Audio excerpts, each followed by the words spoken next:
Occult Science in Medicine by Franz Hartmann, M.D., 1893. Dedicated to every student of medicine. That which is looked upon by one generation as the apex of human knowledge is often considered an absurdity by the next, and that which is regarded as a superstition in one century may form the basis of science for the following one. Theophrastus Paracelsus. Preface. Nothing designates the character of people so well as that which they find ridiculous, Goethe. It is a fact not entirely unknown to those who have studied nature, that there is a certain law of periodicity according to which forms disappear, and the truths which they contained reappear again, embodied in new forms. Seasons go and come, civilizations pass away and grow again, exhibiting the same characteristics possessed by the former. Sciences are lost and rediscovered, and the science of medicine forms no exception to this general rule. Many valuable treasures of the past have been buried in forgetfulness. Many ideas that shone like luminous stars in the sky of ancient medicine have disappeared during the revolution of thought, and begin to rise again on the mental horizon, where they are christened with new names and stared at in surprise as something supposed never to have existed before. Ages of spirituality have preceded the past age of materiality, and other eras of higher spiritual thought are certain to follow. During these preceding ages, many eminently valuable truths were known, which have been lost sight of in modern times, and although the popular science of the present, which deals with the external appearances of physical nature, is undoubtedly greater than that of former times, a study of the ancient books on medicine shows that the sages of former times knew more of the fundamental laws of nature than what is admitted today. There is a great science and a little science, one that flies around the spires of the Temple of Wisdom, another that penetrates into the sanctuary. Both are right in their places, but the one is superficial and popular, the other profound and mysterious. The one makes a great deal of clamor and show. The other is silent and not publicly known. There are progressive and there are conservative scientists.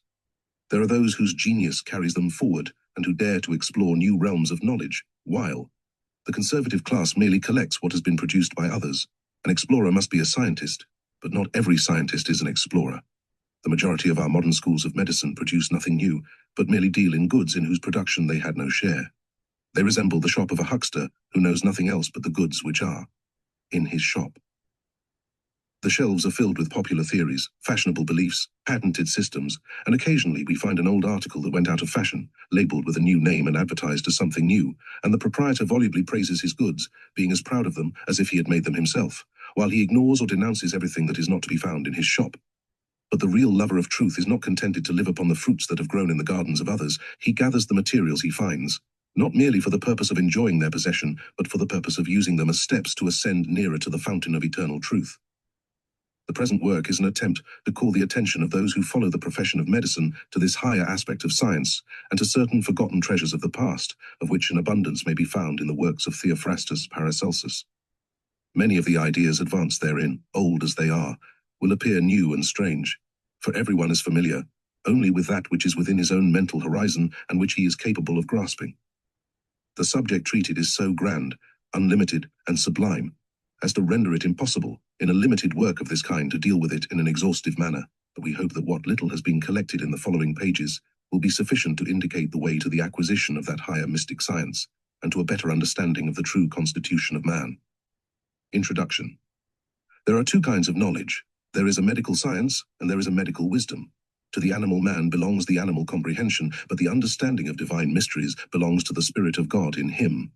Theophrastus Paracelsus, De Fundamento Sapientiae. A great deal has been written in modern books on pathology about the difficulty of defining the word disease. The dictionary calls it lack or absence of ease, pain, uneasiness, distress, trial, trouble, ANC. But against either of these definitions, objections may be raised.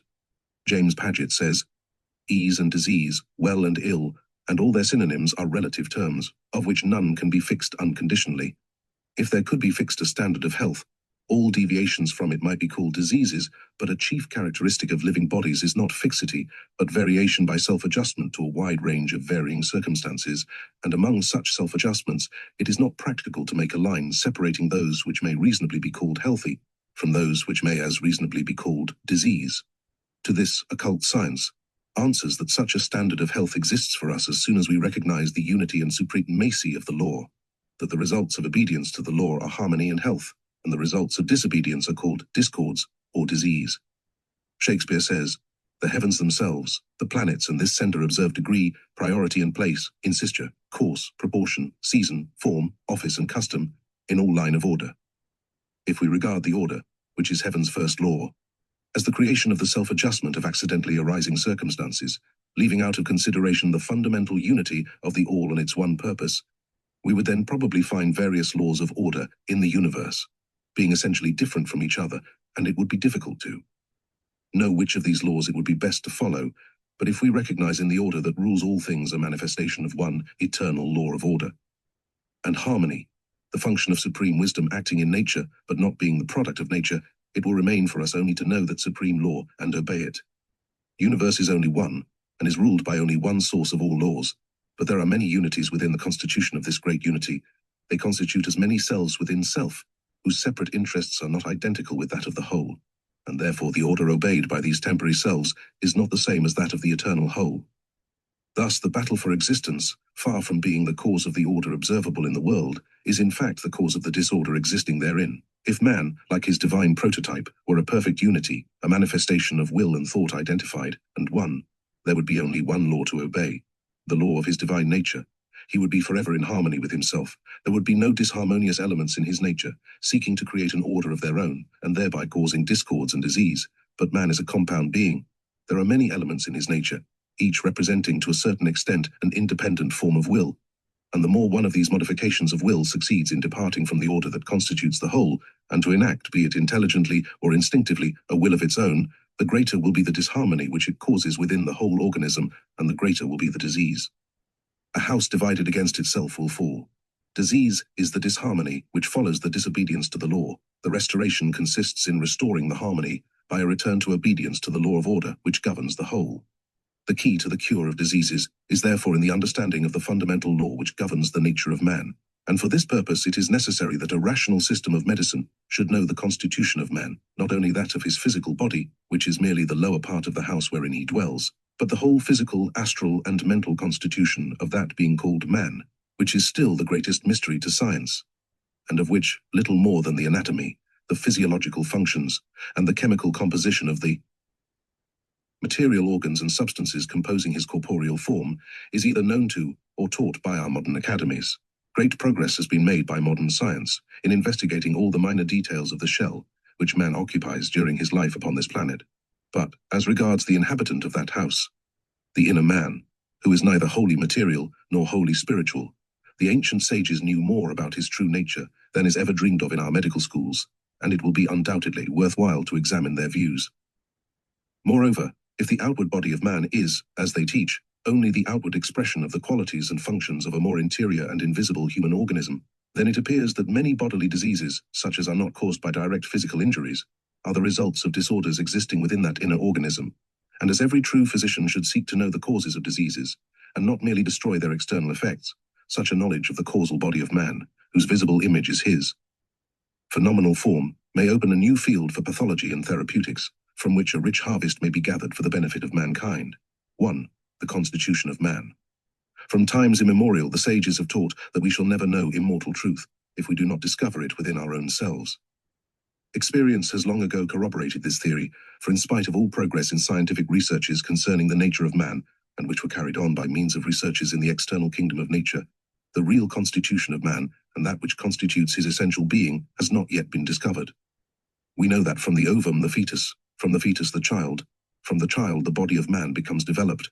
We know the order in which these processes take place, but we seem to know nothing about the powers that produce them. Such an alchemical trick of nature as to make a man grow out of a cell in which no man is contained would seem absurd, incredible and miraculous, and would be believed by nobody, if it were not a well-known fact, and being of daily occurrence, it has ceased to appear surprising, so that it appears now strange if anyone wonders how such a thing is possible. Holmes says, by a silent, unseen, mysterious process, the fairest flower of the garden springs from a small, insignificant seed. A similar mysterious process takes place in the evolution of the human body. All these processes are evidently the effects of the action of a cause adequate to produce them. To deny this would be identical with affirming the self-evident absurdity that something could grow out of nothing, and the law of logic furthermore makes it clear that although a physical cause can produce a physical effect, a living body can only be produced by a living power, an intellectual organism by an intelligent being. Whether or not the animal body of man has evoluted from the lower animal kingdom, or whether certain animals are the products of a perversion and degradation of the nature of man, does not concern us at present. What we know is that no life and intelligence can become manifest in a form unless these powers are contained therein. And we also know that life cannot be created by death, nor can intelligence be created by that which has no intelligence. But if popular science confessedly knows nothing about the origin of the manifestation of life, nothing about what is vaguely termed soul, nothing about the nature and origin of the mind, whose functions are required for the purpose of enabling the brain to investigate such things, nothing about the spirit, and nothing about the higher constitution of man, whose external expression and symbol is his physical body, it will not be inappropriate to apply to other sources for information, and hear what the ancient sages taught concerning the principles that go to make up the constitution of man. The first requisite of a rational and perfect system of a medicine is a thorough knowledge of the whole constitution of man, of the whole, and not merely of a part of his nature. The ancient Indian sages compared man to a lotus flower, whose home is the water, the world, whose roots draw their nutriment from the earth, material nature, while it raises its head, to the light, the spiritual kingdom, from which it receives the power to unfold the powers latent in its constitution. A great deal has already been said in theosophical literature about the sevenfold constitution of man, but for the sake of completeness we will delineate it again. 1. Rupa, the physical body, the vehicle of all the other principles during life. 2. Prana, life or vital principle. Linga Sharira, the astral body, the ethereal image or counterpart of the physical body, the phantom body. 4. Kama Rupa, the animal soul, the seat of animal desires and passions. In this principle is centered the life of the animal and mortal man. 6. Buddhi, the spiritual soul, the vehicle of pure universal spirit. 7. Atma, spirit, the radiation of the absolute. For further explanation see H.P. Blavatsky, Key to Theosophy. Goethe says, a word comes in very conveniently when a conception is absent. In our material age, the very meaning of terms signifying spiritual powers and conditions has become lost and perverted. God is supposed to mean an unnatural, supernatural being outside of nature. Faith has become credulity and belief in the opinions of others. Hope has become personal greed. Love is supposed to be selfish desire, etc., etc. It is therefore not surprising if the above terms are incomprehensible to many or misinterpreted by them, for they all represent certain states of consciousness, and no one can know a state of consciousness which he has never experienced. Therein is contained the mystery. The philosophers of the Middle Ages symbolized these 7 principles by the signs of 7 planets, from which 7 cosmic bodies visible in the sky receive their names, and if this is understood, it will at once become clear that those who deny the sevenfold division of the planets only expose their own ignorance and misconceptions. No one can really criticize that which he does not understand, but self-conceit imagines itself to be superior to everything, and thinks itself wiser than all the sages, forgetting that Shakespeare says, "The fool thinks he is wise, but the wise man knows himself to be a fool, as you like it." The ancients based their science of medicine upon the recognition of a universal, eternal, self-existent, self-conscious cause, the source of universal life, where popular modern medicine recognizes only the outcome of a blind force. The secret medicine of the ancients was therefore a religious science, while modern popular medicine recognizes no religious element and therefore no real truth. To separate science from religious truth is to put it upon an irrational basis, for religion means the relation which man bears to his divine origin. To leave out of sight the source from which he originated is to ignore his true nature and to relegate medicine to the realm of the lowest plane of his existence, namely, that of his most gross and material form. This is exactly the position which modern medicine occupies at present, and there is nothing that can elevate it higher than a recognition of the higher nature in man and a rediscovery of divine truth.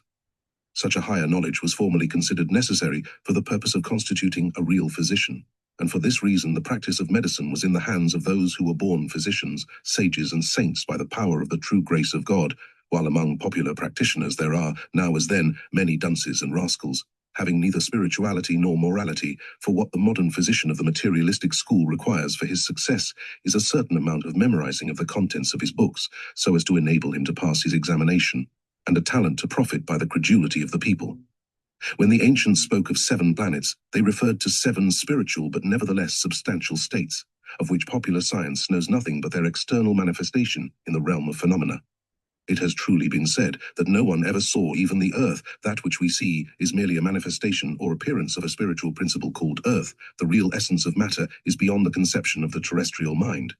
Seen from this point of view, the 7 planets in the constitution of man, as well as in the constitution of nature as a whole, represent the following elements, powers, essences, or forms of existence. 1. Saturn, Pavakriti, Matter, the substance and material element in all things in all the three kingdoms of nature, the physical, astral, and spiritual plane. It is invisible and known only by means of its manifestation. It is that which gives fixity and solidity. It is substantiality itself. 2. Lunar, the moonlinger. The ethereal or astral body of man, the kingdom of dreams, fancies, illusions, in which exists only the reflection of the true life and light of the sun. It also represents intellectual speculation without wisdom, recognition of truth, and the forms belonging to that kingdom are as changeable as are the opinions of men. 3. Soul, the sun, prana. Life on the physical and spiritual plane, jiva, the center of the planetary system. It is that which produces the manifestations or activity of life upon every plane of existence. Mars, karma, the passional, emotional, animal element in man and in nature, the seat of desire and self-will, that which becomes manifest as greed, envy, anger, lust, and selfishness in all its forms, but which is also a source of strength. There are many diseases caused by the excessive or irregular action of powers belonging to this kingdom, when by combining with Saturn, they become of a terrestrial nature. Mercury, manas, the mind, the principle of intelligence manifesting itself as intellectual power in the kingdom of mind, giving in its combination with Saturn rise to earthly thoughts, but in combination with Venus constituting spiritual knowledge. Jupiter, buddhi, the principle which manifests itself as spiritual power, be it for good or for evil, reason, intuition, faith, firmness, recognition of truth. Venus, atma, the principle which in its purity manifests itself as universal divine love, it being identical with divine self-knowledge. If united with Mercury, intelligence, it constitutes wisdom. Acting within the animal plane, it produces animal instincts, and upon the physical plane, it causes the attractions of opposite polarities, chemical affinities, ANC, ANC. All this is said merely to indicate the key to this kind of science, for the combinations in which these principles may enter, and the modifications of their manifestations under different conditions are almost innumerable. Neither can this spiritual science be taught to a mind, manas, unillumined by the light of the higher understanding, buddhi. The practical study and application of anything requires first of all the possession of the object, and if this is true in regard to physical objects, it is no less true in regard to spiritual principles, whose nature can only be known when their presence is realized within one's own consciousness. The higher aspects of all of these powers belong to the higher nature of man, and he who desires to know and apply these laws in the practice of medicine must first of all seek to develop his own higher nature by freeing himself from the elements that govern his lower nature. In other words, he must enter from the animal human into the human divine state, to which the true physician belongs. One of such adept physicians was Theophrastus Paracelsus, the great reformer of medicine of the 16th century, who is properly regarded as the father of modern medicine, although his successors are still far from realizing the truths which he taught, and will, on the whole, perhaps not grow up to an understanding of his doctrines for centuries to come.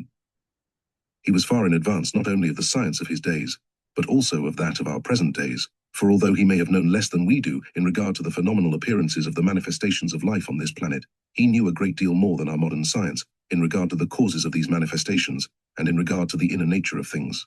He was, and still is, ridiculed and belittled by those who were and are not capable of understanding him, but he proved the truth of his theories by performing cures which even modern medicine, with all its new acquisitions, cannot perform. He was the first to abolish a system of unmitigated quackery, based upon mere empiricism, the remnants of which exist even today. He was hated and persecuted by the quacks and pretenders of those times, who did a lucrative business, thriving upon the ignorance of the public, as some are doing today, and the vilifications and calumnies thrown out against him by such still inspire the opinions of many in regard to his person, although we may safely believe that few of his critics have ever read his books, and still fewer have understood them. Numerous biographies have been written about him and his personal habits, and it seems that the majority of his critics have been able to comprehend that when he died he left a pair of leather pantaloons to his heirs. This is a terra incognita which surpasses their understanding. Neither could such a knowledge of the secret sciences be expected from anybody knowing nothing about the fundamental principles in the constitution of man. Whether Paracelsus obtained his knowledge in the East, as has been claimed, or whether it was revealed to him by his own perception of truth, does not concern us, but there can be no doubt that he knew that sevenfold classification, for we find him speaking of the following 7 aspects of man. 1. The corpus, or the elementary body of man, limbus. 3. The archmus, the essence of life, spiritus mundi, in nature, and spiritus vitae, in man. 4. The sidereal body, made up of the influences of the stars. 5. Adek, the inner man or the thought body, made of the flesh of Adam. 6. Aluek, the spiritual body made of the flesh of Christ, also called the man of the new Olympus. 7. Spiritus, the universal spirit. There is hardly a page in the philosophical writings of Paracelsus which does not refer to the twofold nature of man, his terrestrial and celestial aspect, and of the necessity of the development of his higher nature and superior, spiritual understanding. Above all, we must pay attention to the fact that there are two kinds of spirit in man, one originating in nature, the other coming from heaven. Man ought to be a human being according to the spirit of divine life, and not according to the terrestrial spirit of the limbus. It is a truth that the heavenly man is an image of God, having in him a divine spirit life. In all other respects he is an animal, having such an animal spirit. These two are opposed to each other, but one of the two is bound to succumb.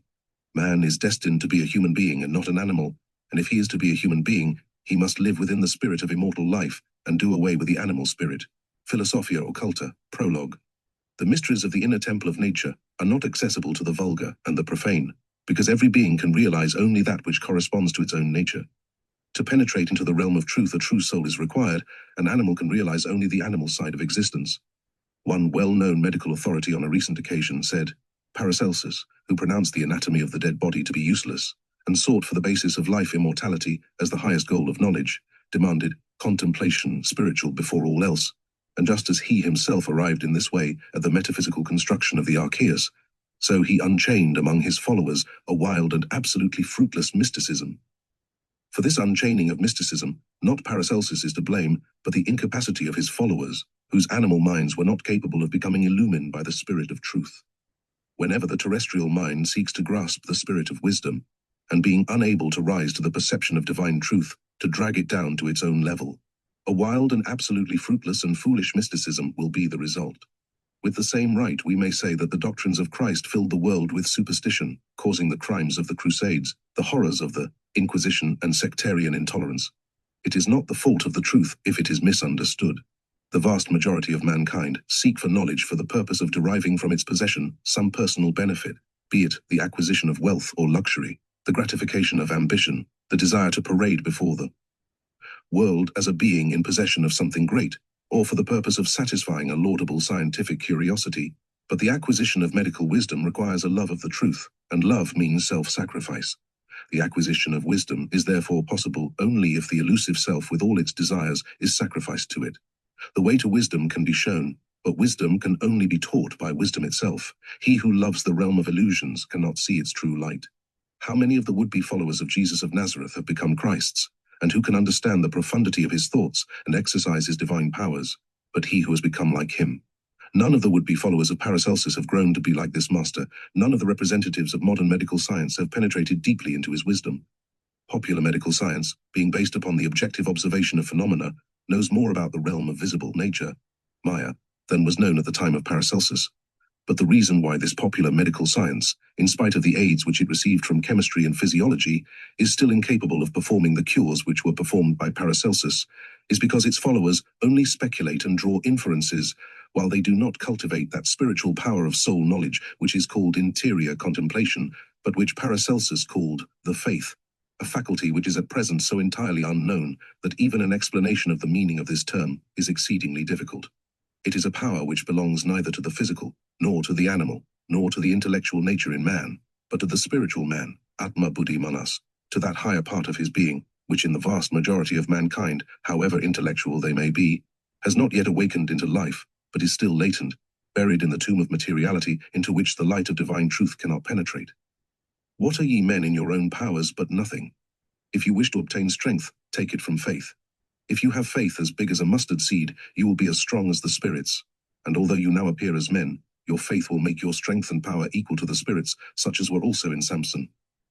For by means of our faith we become spirits ourselves, and whatever we accomplish that surpasses our terrestrial nature is done by the power of faith acting through us as a spirit and transforming us into spirits. De origin, morb.invisib. Introduction. Man, even if he obtains occasionally a glimpse of divine truth, is only too prone to forget it again at the next moment, as the action of his terrestrial mind is stronger in him than that of his spirit, and it seems therefore necessary to be reminded over and over again that the faith of which Paracelsus speaks is not the illusory faith of the brain, the product of speculation, but a power belonging to those few living spirits walking within this sleeping world. As physical powers belong to the physical and terrestrial man, so spiritual powers belong to the spiritual man, who must be born before he can know and exercise these powers. As yet there appear to be few, even among our eminent scientists and successful practitioners who have become regenerated in the spirit of truth and filled with the light of divine wisdom. And if there are any such, we would ask all the students of medicine to follow their example, and by learning the great art of self-control, to become masters over their own nature and over the nature of others. Humanity is only one, and the realization of this truth will open a new field for the science of medicine in the future. That part of us which lives within the heart of others is our own truest and most profound self. If this self which lives in the hearts of others has awakened to its own consciousness, it will realize its own universal existence and its own power to act within those in whom it lives. Thus, the physician, having become self-conscious of his own higher nature, will become a savior for all the rest of mankind, not only in regard to their moral evils, but also in regard to their physical ills, for the spirit and soul and body of man do not live separately. They are one organic whole, as is the body of humanity, even though the personalities constituting that body are separated from each other by the illusion of form. 2. The 4 pillars of medicine.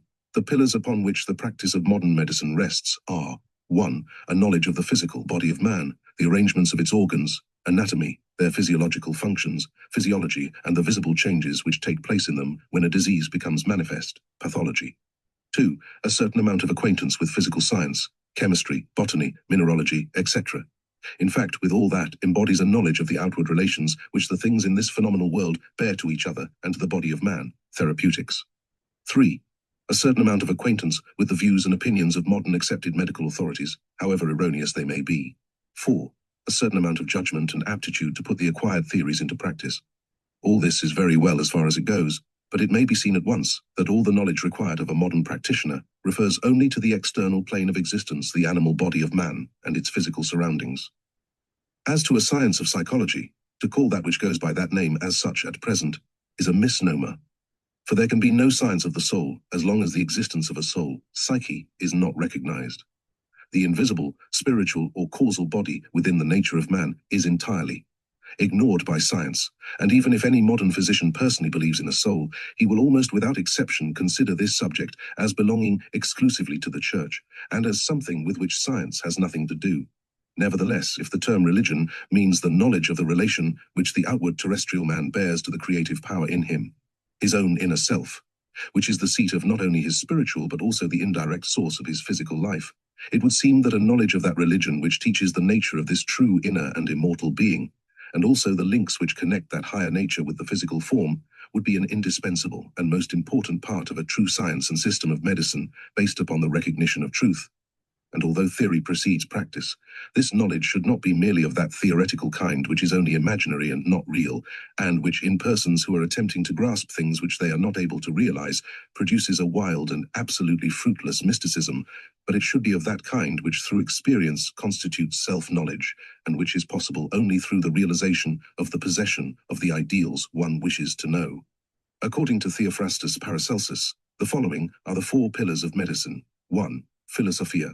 The term philosophy comes from phileo, to love, and sophia, wisdom, and its true meaning is the love of wisdom and the knowledge resulting therefrom, for love itself is knowledge. It is the recognition of self in another form. The love of wisdom is the recognition by wisdom in man of the same principle of wisdom that is manifested in nature, and from this recognition springs the realization of the knowledge of truth. True philosophy is therefore not that thing which at present goes by that name, which consists in wild speculations about the mysteries of nature for the purpose of gratifying scientific curiosity, a system in which there is a great deal of self-love but very little love of the truth, and whose followers, by means of logic and argument, inferences, theories, postulates, hypotheses, inductions, and deductions, seek, so to say, to break through the back windows in the temple of truth, or to peep through the keyhole for the purpose of seeing the goddess unveiled. This speculative philosophy does not constitute real knowledge. It constitutes that artificial building of philosophy and so-called science founded upon arguments and opinions which change their aspect in every century, and of which Paracelsus said that the things which are looked upon by one generation as the apex of human knowledge are found to be an absurdity by the next, and that which is regarded as a superstition in one century forms the basis of science of the following one. All information gained by means whose basis is not a love of truth does not constitute immortal knowledge or true theosophy, but serves only for temporal purposes and as ornaments for egotism, springing as it does from the love of the illusion of self and having illusions for its object. The whole of nature is a manifestation of truth, but it requires the eye of wisdom to see the truth, and not merely its delusive appearance. The philosophy of which Paracelsus speaks consists in the power of recognizing the truth in all things independent of any books or authorities, all of which can only serve to show us the way to avoid errors and how to remove the obstacles in our path, but which cannot make us realize that which we do not realize in ourselves. He who is not laboring under a load of misconceptions and erroneous teachings requires no other book than the book of nature to teach him the truth. There are few who can read the book of nature in the light of nature, because having had their minds filled with perverted images and false views, they have themselves become unnatural, and the light of nature cannot penetrate into their souls. Living in the false light of the moonshine of speculation and sophistry, they have lost their receptivity for the light of the truth. Such philosophers live in illusions and dreams, but do not know that which is real. There is upon this earth nothing more noble and more capable of giving perfect happiness than a true knowledge of nature and its foundation. Such a knowledge produces a valuable physician, but it should be a part of his constitution, and not an artificial fabric attached to him like a coat. He must himself be born out of the fountain of that philosophy, which cannot be acquired by artificial means. See De Generatione Hominum, I. Preface. A knowledge based upon the opinion or experience of another is merely a belief, but does not constitute real knowledge. Books and lectures may serve to give us advice, but they cannot endow us with the power of knowing the truth. They may serve us as useful guides, but a belief in the statements of others should not be mistaken for self-knowledge, such as arises only from the self-recognition of truth, and which by means of a love of the truth ought to be cultivated above all else. To this realm of philosophy belong all the natural sciences, referring to external phenomena, in the knowledge of which a great deal of progress seems to have been made since the time of Paracelsus. To this phenomenal science belongs the anatomy, physiology, the chemistry of the physical body, and all that concerns the interrelations of the phenomena existing in the grand phantasmagoria of living and corporeal images, called the sensual world. But behind this sensual world, there is a more interior, supersensual world, ignored by popular science, of which the former is the external expression. The processes taking place in this interior light of nature mirror themselves in the light of the external world, and those souls whose inner perceptions have become developed in consequence of an awakening of the inner man do not require the observation of external phenomena for the purpose of drawing inferences in regard to their internal causes, because they know the interior causes and processes, and also the external appearances which they will produce. Thus there is an external and an internal medical science, a science concerning the astral, and a science concerning the physical body of man. The former occupies itself with the patient, the latter, so to say, with the clothes which he wears. To render this still more plain, let us illustrate it by an example. Let us imagine a magic lantern capable of projecting living and corporeal images upon a living screen. External science occupies itself only with these images, the relations which they bear to each other, and the changes taking place between them, but it knows nothing about the slides in the lantern upon which are the types of these visible images, and it entirely ignores the light which causes their projection upon that screen. But he who sees the slides with its pictures, and knows the source of the light which produces these shadow pictures, does not need to study the shadows for the purposes of drawing inferences and speculating in regard to their causes. Thus there is a superficial science which is at present the object of pride of the world, and a secret science of which next to nothing is publicly known, but which is known to the wise and revealed by one's own perception of truth. Truths must be perceived before they can be intellectually grasped, and therefore this greater and higher science cannot be learned in books, nor be taught in lectures at college. It is the result of a development of man's higher perception, belonging to his higher nature, and characterizes the born physician. Without this superior faculty, known in its initial stage as the power of intuition, a medical practitioner can find occupation only in the outer yard of the temple, picking up useful grains among the rubbish, but he cannot enter the temple in which nature herself teaches her divine mysteries. The minute details of this rubbish have been studied by modern popular science, whose attention has been so much absorbed thereby that the temple of truth itself has been forgotten, and the nature of life has become a mystery to those who only study its external manifestations. It will hardly be necessary to say that the above is not intended to discourage the study of phenomena, for those who have not the power of reaching higher will gain nothing by remaining ignorant of external appearances, but it is intended to show that a science referring merely to the phenomena of terrestrial life and ultimate results is not the summit of all possible knowledge, for beyond the realm of visible phenomena there is a far more extensive realm open to all who are capable of entering, the realm of truth, of which only the inverted images are seen in the kingdom of external phenomena.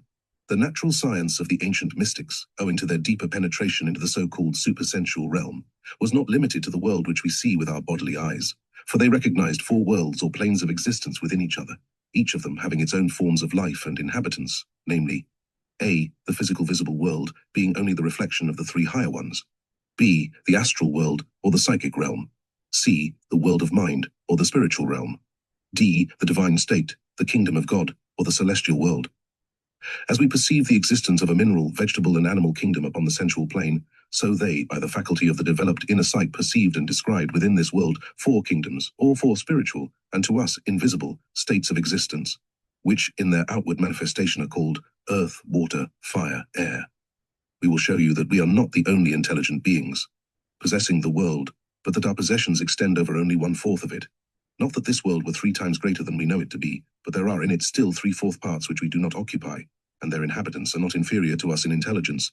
The only thing of which we may be proud is that Christ, the light of divine wisdom, has taken his habitation in us, and clothed himself in our form, as he might have chosen another nation, another class of elementals, for that purpose, Paracelsus, of the generation of conscious beings in the universal mind, I. Preface.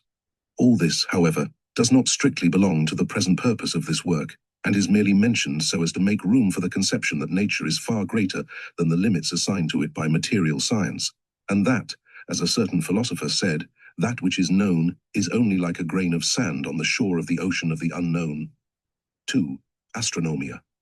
Astronomy means the knowledge of the stars, and to the conception of the modern mind, it is the science of celestial bodies, such as are seen at night on the sky. But, to the ancient philosophers, all visible things were the symbols and representations of invisible powers, thoughts, and ideas, and the expression astronomy, as used by Paracelsus, is, therefore, something quite different from the science of the stargazers, and refers to the various states of the mind existing in the macrocosm of nature, as well as in the microcosm of man. The very word celestial or heavenly refers to something superior to our grossly material nature, and an idea of what are the stars with which ancient astronomy and astrology deal may be formed by studying the signification of the planets referred to in the previous chapter on the constitution of man. The astronomy of Paracelsus, therefore, does not deal with corporeal, material, visible cosmic bodies, but with virtues or powers, and semina, germs or essences, all of which are spiritual and substantial, because a power without substance is inconceivable, power and substance, matter and force being convertible terms, states of one unity, divided only in our conception of the modes of its manifestation. A star, in fact, means a state, and a fixed star a fixed state of a power in nature, or as it is called in Sanskrit, a tattva, which means a state of that or being. And as all being is a manifestation of life or consciousness, the stars are certain states of that universal life or all consciousness, in other words, states of the mind. You should know that the constellations of the planets and stars on the sky, with all the firmament, do not cause the growth of our body, our color, appearance, or behavior, and have nothing to do with our virtues and qualities. Such an idea is ridiculous. The motion of Saturn interferes with nobody's life, and makes it neither longer nor shorter, and even if there had never been a planet called Saturn on the sky, there would be people born having Saturnine natures. For all that the planet Mars is of a fiery nature, Nero was not its child, and although they are of the same nature, the same kind of energy being manifested in either of them, neither one of them received it from the other. De ente astrorum paramirum. Perhaps it will not be out of place, for the purpose of facilitating a comprehension of what Paracelsus meant by the term astronomy, to take a glance at the Indian teaching in regard to the tattvas. According to these doctrines, the universe is a manifestation of that, existence or being, manifesting itself as life prana within the universal akasa primordial matter, which for all practical purposes may be regarded as the cosmic ether of space. Prana manifests itself upon the various planes of existence in various tattvas or forms of existence corresponding to the principles in the constitution of man enumerated above. Of these 7 tattvas 5 are manifested, corresponding to the 5 senses of the human body, and they are called as follows. 1. Akasa tattva, the one element forming the substantial basis of the other 4, and corresponding to that which upon the physical plane becomes ultimately manifested as audible sound. 2. Vayu tattva, representing the principle which renders possible the sensation of feeling or touch upon all planes of existence. 3. Tejas tattva, that form of existence which represents that state which manifests itself upon all planes as light. 4. Apas tattva, that principle which renders possible the sensation of taste upon all planes of existence. 5. Pithivi tattva, that principle which renders possible the sensation of smell upon all planes of existence. Words are altogether insufficient to give an idea on which to form a conception of things, which are beyond our intellectual comprehension as long as they do not live in our own consciousness. But we may look upon the 7 tattvas as represented by 7 modes of vibrations of a cosmic ether, differing from each other not only quantitatively but qualitatively, so that, for instance, Akasa tattva has a circular, Vayu tattva a spiral movement, etc. But such a conception is quite inadequate, as we have to do with living forces, with states of the universal life or consciousness, manifesting themselves not only as the causes of the 5 modes of perception on the physical plane, but also upon the higher planes, enabling man, for instance, not only to feel the touch of an object upon the physical plane, but to feel with his astral sense the presence of an object upon the astral plane, and in his heart the touch of a spiritual power, to see not only physical light with the eyes of his body, but things in the astral light with his astral organs of seeing, to see intellectual truths and ideas with the eye of his intellect in the light of his intellect, and spiritual things with the eye of the spirit. In fact, everything that exists is a manifestation of tattvas, or vibrations of ether, stationary in its aspect as matter, progressive in its aspect as force. Matter is latent energy, force is active substance. Everything is life, consciousness, intelligence, dormant or active, according to the conditions existing upon the plane upon which it becomes manifest. Every substance is mind, and the forms which we see are only the symbols of the thoughts represented therein. It is not our purpose within the narrow limits of this work to enter into a deeper investigation of this most interesting, sublime, and elevating science, which has been discussed at length in H. P. Blavatsky's Secret Doctrine. We merely touch upon these points for the purpose of calling attention to it, as it represents an aspect and conception of nature immeasurably higher than the one represented by popular science, and therefore attainable only to those whose aspirations reach beyond this grossly material plane. The Secret Doctrine informs us that in the course of evolution, this our planet has only attained its kama rupa, or animal form of existence, and that the next higher state of manas, mind, has hardly begun to become developed. This may be the reason why the science of mind is at present in its infancy, and grasped only by those gifted spirits who, like Paracelsus and others of his kind, by nobility of character and spirituality, have outstripped the rest of mankind in higher knowledge, forming, so to say, the vanguard of the army, as it proceeds into the regions of the not absolutely unknowable, but the unknown. Modern astronomy teaches the science of the bodies of the planets and stars. The astronomy of Paracelsus speaks of the spiritual forces represented by those planets, the counterparts of which exist in the constitution of man, and as every force in nature acts upon its corresponding element in the nature of man, these universal forces produce certain effects upon those elements in man which exist upon the corresponding plane. Thus, for instance, it requires no argument to prove that the sun is the source of heat and light and life upon this planet, and that the physical body of man, as well as that of the earth, receives these energies from the radiations coming from the physical body of the sun, this being the corporeal visible center of a power existing universally, and whose sphere of activity reaches as far as the limits of our solar system. We all live and have our being physically within the sphere of activity and consequently within the physical elements of the sun. In a similar sense, we live and have our being spiritually in the spiritual body and substance of love. And as the sun of the physical world shines upon our body, so the light of divine wisdom is all around us and ready to penetrate into our soul. Thus, Paracelsus teaches that the moon corresponds to the astral body of man and has certain effects upon it, causing certain states which may ultimately become outwardly manifested as certain moral or physical diseases, and similar correspondencies might be shown to exist between the universal powers represented by the visible planets and the corresponding elements existing in the constitution of man. But however important and interesting this subject may be, it finds very little attention on the part of popular medical science, which is far too busy in investigating outward effects of a phenomenal character to find time for attending to that which produces all such phenomena and appearances. If the astronomy of Paracelsus were understood, it would be found that man, far from creating his own thoughts, merely remodels the ideas that flow into his mind. That thought transference, far from being a strange and rare occurrence, is as common as the transference of heat. That owing to the oneness of humanity, we all feel and think within each other and act out each other's thoughts. We would know better the real causes of crimes, insanity, and disease, and find them to be controvertible terms. We might then perhaps also modify our views regarding the supposed free will and the amount of responsibility of man, and know that the power of will is not a myth, and witchcraft and sorcery no more impossible than the magic action of true love. 3. Alchemy. Not being masters of alchemy, we are not capable of teaching the science of this pillar of medicine, neither could any information in regard to the way in which certain mysterious powers are used be of any service to those who, not having developed these powers, are not in possession of them. The following remarks are therefore rather intended to show what alchemy is not, than to show what it is, for like every term symbolizing a spiritual truth, which ever fell into the hands of the vulgar, so this term has been besmirched with mud and prostituted openly in the marketplace, so as to be now almost beyond recognition. The ancient alchemists used a mysterious language when speaking about mysterious things, nor could any modern alchemist express in plain language things for which our language has no words, and common minds no conception. Children often speak more wisely than they know, sages know what they speak, but the half-learned speak without knowing. The child receiving gifts from its parents on Christmas Eve believes that the Christ has sent these presents, but the grown-up and clever boy becomes skeptical and laughs at that story. In that opinion, he may now continue all his life, or he may become still more clever and find that the Christ is divine love, from which the love of his parents originated, inducing them to bestow gifts, and that the story which he believed when a child was true after all. In the same sense, alchemy is either a truth or a superstition. It merely depends on the definition we give to this term. Professor Justus von Liebig says, alchemy was never anything different from chemistry, and to this we agree insofar as both deal with substantial things, having certain affinities, and not with anything existing outside of nature.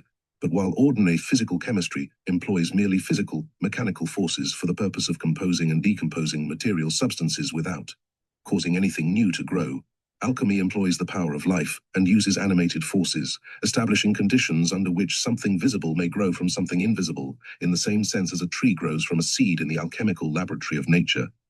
Chemistry and alchemy are therefore two aspects of one and the same science. The one is the lower, the other the higher part. The chemist who decomposes salt into sodium and Cl and recombines it into sodium Cl practices chemistry.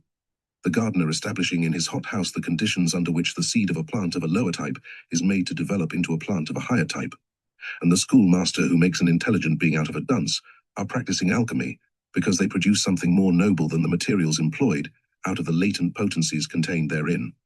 Without the alchemy of nature, no physiological chemistry could take place. Without the action of a universally existing life principle, no human form could grow out of an ovum or fetus, no child develop into a man. The human stomach is an alchemical laboratory in which miracles are performed which no modern chemist can imitate by merely chemical means. Milk and bread are transformed into blood and flesh within the living retort of the human body, and wonders performed which modern chemistry, in spite of its progress, cannot accomplish, because it does not control the organizing power of life. All that popular belief knows of ancient alchemy is from the misunderstood writings of the ancients, who purposely wrote in a manner incomprehensible to the uninitiated, or from the writings of pretenders and frauds. For at that time, there were as many selfish and ignorant people as there are today, wasting their time in useless efforts to apply a spiritual science to material purposes, and seeking to employ powers which they did not possess, in the hope of satisfying their curiosity and their greed. Of this kind of alchemy, Paracelsus speaks with the greatest contempt. For the purpose of practicing chemistry, physical powers and scientific acquisitions are required. For the purpose of practicing alchemy, living spiritual powers and wisdom are necessary. Chemistry belongs to the terrestrial man. The higher aspect of alchemy belongs to the spiritually regenerated man, having passed through the mystic death into the resurrection of the true and immortal life. As there are three kingdoms in nature, intimately connected with each other, the kingdom of physical nature, the kingdom of the soul of the world, the astral plane, and the kingdom of the self-conscious spirit. So there are three aspects of alchemy, intimately connected with each other, one belonging to the physical, the other to the astral, and the highest to the spiritual aspect of man. H.P. Blavatsky says, everything which exists in the world around us is made up of three principles, substances, and four aspects. The triple synthesis of the seven principles. As man is a complex unity consisting of a body, a rational soul, and an immortal spirit, so each object in nature possesses an objective exterior, a vital soul, and a divine spark which is purely spiritual and subjective. Thus, as with all natural objects, so every science has its three fundamental principles and may be applied through all three or by the use of one of them. These three states of existence in the universe were called by the ancient alchemists the three substances and symbolized as salt, sulfur, and mercury, with the same right as the modern chemist symbolizes his chemical substances by means of letters, such as O for oxygen, H for hydrogen, N for nitrogen, C for carbon, etc., which symbols are incomprehensible to those who do not know what they mean. The ancient alchemists expressed the nature of spiritual essences, powers, and principles with which they dealt by certain alchemical signs, such as for salt, or the substantial principle in all things for sulfur, or the energies contained therein, and for mercury, or the principle of intelligence latent in everything, whether manifested or not, but the living essences or states in the universe, which become manifested upon these three planes they symbolized by the signs of the planets, as has already been specified above. These principles are eternal, but their manifestations differ according to the plane upon which they become manifest. Thus, for instance, love is eternal, manifesting itself in the kingdom of God as divine self-consciousness, upon the astral plane as affection, desire, and passion, upon the physical plane as gravitation, attraction, chemical affinity, etc. The power is always the same, but its action appears different under different conditions. Above all, a physician should know that man exists in three substances, that of which he is made has three aspects. Those three make up the whole man, and they are the man himself and he is they. And out of these three substances he receives all his good and evil concerning his physical body. Thus each thing exists in these three substances, and the three together constitute a body, and there is nothing added to it but the life. If you can see these true substances, you then have the eye by means of which a physician ought to be able to see. To see the exterior only is in the power of everybody, but to see within the interior and discover what is hidden is an art that belongs to the physician, paramirum. Those who have thus far followed our line of reasoning will now be ready to acknowledge that an understanding of this superior science, the acquisition of whose knowledge requires a lifetime spent by a superior mind, and whose practice involves the evolution of superior faculties, is not to be obtained by a few hours' perusal of a book on alchemy, and that only those who are practical alchemists are entitled to judge it. Alchemy, far from being an exploded humbug, is in fact the noblest object for which all humanity and civilization strives. It is the realization of the highest ideal, a feat which cannot be accomplished by anything less than that ideal itself. H.P. Blavatsky says, "When there appeared on earth men endowed with a superior intelligence, they allowed this supreme power, the divine spark, to have full and uncontrolled action, and from it, they learnt their first lessons. All that they had to do was to imitate it. But in order to reproduce the same effects by an effort of individual will, they were obliged to develop in their human constitution a creative power called Kriya Sakti. In occult phraseology, we should be extremely happy to make the acquaintance of a modern man of science who obeys divine law to such an extent as to let the power of God, the Holy Ghost, have full control over his thoughts, will, and desires. Such a person, without selfish desires, without ambition or vanity, without any greed for money or fame, acting as an instrument of divine love, would be a rare specimen of humanity. But unfortunately, such a saint and sage will hardly be found in our present generation. For 1,000 links tie the human animal to the region of his desires, and how could he who is bound by 1,000 chains to the moon employ the energy of the sun, whose influence he will not permit to enter his nature, and which therefore cannot nourish his body and grow into a power in him? Gold and silver may form an alloy, but they never become identical with each other. Thus their spiritual representatives, divine wisdom and the carnal intellect, will never be one and the same, although the light of wisdom will throw its reflection upon the terrestrial mind. As stated before, there are three aspects of alchemy: terrestrial alchemy. This, in its lower aspect, includes the whole science of chemistry with all the discoveries that may be made in the future. This alchemy still recognizes 4 elements, and the fifth, the one element, from which the 4 take their origin, in other words 4 states of matter and a fifth one, partly recognized by science, namely the solid, substantial, liquid, fluidic, and ethereal state. These are described as follows: A. Earth, that which gives substantiality to all things, whether solid, liquid, gaseous, ethereal, or spiritual. Solidity or stability. B. Water, that state which moves and renders things liquid on either plane of existence. Motion. C. Air, that which enables things to assume a gaseous form. Extension. D. Fire, that which endows them with force, energy. E. Ether. This fifth element, in which the attributes of all the other states have their basis, will be the principal object for scientific research in the coming centuries, and is in fact the first and the one element. These elements represent themselves as the tattvas, enumerated in the preceding chapter, and correspond to them as follows if we adopt the above line of order: A. Prithivi, solidity, earth; B. Apas, movement, bulk, water; C. Vayu, extension, air; D. Taijas, energy, intensity, fire; E. Akasa, the one tattva forming the basis of the rest, sound. The limitation of space in these pages, no less than the insufficiency of our experience in regard to this subject, forbids us to enter into a closer investigation of the relations existing between this aspect of alchemy and physical chemistry, but we have reason to affirm that we are on the eve of great discoveries which will to a certain extent revolutionize the popular chemistry of the present day. Celestial alchemy, even.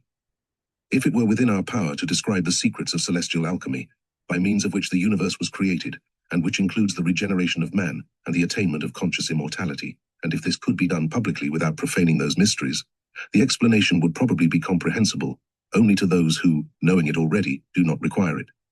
Those who wish to investigate this subject for the love of wisdom will find the whole process fully described symbolically in the secret symbols of the Rosicrucians of the 16th and 17th century, a book easily comprehensible if studied by the light of wisdom, but unintelligible.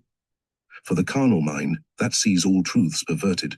Some explanations have also been attempted in the book entitled In the Pronaos of the Temple. We will only say that there the three substances appear as the three beginnings, the first manifestation of the unity as a trinity, and the seven tattvas as the seven primitive spirits, or living breaths issuing from the bosom of Parabrahm. The universe is the macrocosm, and man the microcosm, and as the first great cause is the creator of the world and the cause of all evolution, so is individual man the creator in his own interior and external world, capable of causing certain superior states in his mind by the power of his will in obedience to the law, and to create forms by means of his thoughts, while the condition of his interior state will in time produce corresponding effects and transmutation in his physical body. Well will it pay him to devote all his time to this practice of alchemy and obtain the pure gold of wisdom from the inferior metals represented by his animal passions. These passions are the capital lent to him by nature to make them into silver and gold. While he lives upon this earth, they are the steps upon which he can climb up to immortality and find his own true divine self. To practice this kind of alchemy, he will require no books, no furnaces, and no tools, for he is himself the alembic, the fire, and the substance to be ennobled. There, in his silent laboratory, and with doors closed against all vain and carnal desires and selfish thoughts, he may mortify his terrestrial nature by gaining the victory of self-control, so that his higher nature may become liberated from animal bonds by entering into the resurrection from the tomb of ignorance into the light of self-knowledge. To accomplish this, he will have to purify his mind and let his soul become animated by the power of the Spirit of Truth. That which is inert in him must become sublimated in the fire of divine love, so as to rise to heaven in the shape of all holy aspirations, while the smoke of sophistry, dogmatism, false science, and self-righteousness must be permitted to pass out through the chimney to return no more. In this way will he be able to find the way of combining mercury with, and thus to make it into substantial gold that will last through eternity. The above will be sufficient to give a hint in regard to the character of alchemy and its relation to chemistry. Between these two aspects there is a third one, namely what may be called astral alchemy, the alchemy of the astral plane, as the lower alchemy requires for its practice the faculties of the physical body, and the celestial alchemy the energy of the spirit having become a power in the body of man. So the practice of alchemy in dealing with that which belongs to the astral plane requires the evolution of consciousness and perception in the astral organism of man. For in the majority of those who live on the physical plane, the astral form is as unconscious of its surroundings upon the plane to which it belongs, and as ignorant of their nature, as a babe is ignorant of the meanings of things in this world. It is, however, not our purpose to enter into this subject, as this would bring us into the almost inexhaustible realm of spiritism, hypnotism, witchcraft, and sorcery, all of which things are superstitions if believed in by those who know nothing about their laws, but realities for those who know the laws by which such phenomena take place. The key to the understanding of these phenomena is in the realization of the truth that the universe is a manifestation of power upon the three planes of existence.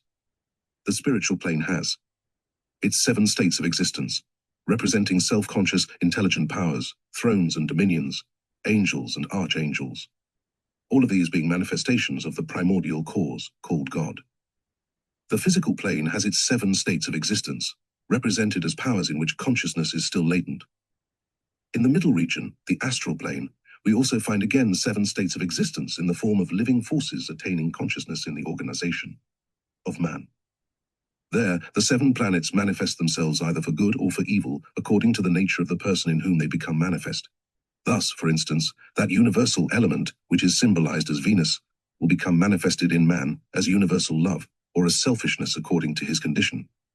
If Venus rules his Mars, he will have self-control, but if his Mars rules his love, he will give way to his lusts. If the element of Saturn in him rules his moon, his intelligence will be of a terrestrial nature belonging to the spirit of the earth, but if his intelligence is master over his earthly elements, he will be capable of high aspirations. If the element of rules his Jupiter, he will employ his intellect for the purpose of satisfying his greed, but if Jupiter is the master of his Mercury, he will be of a noble character.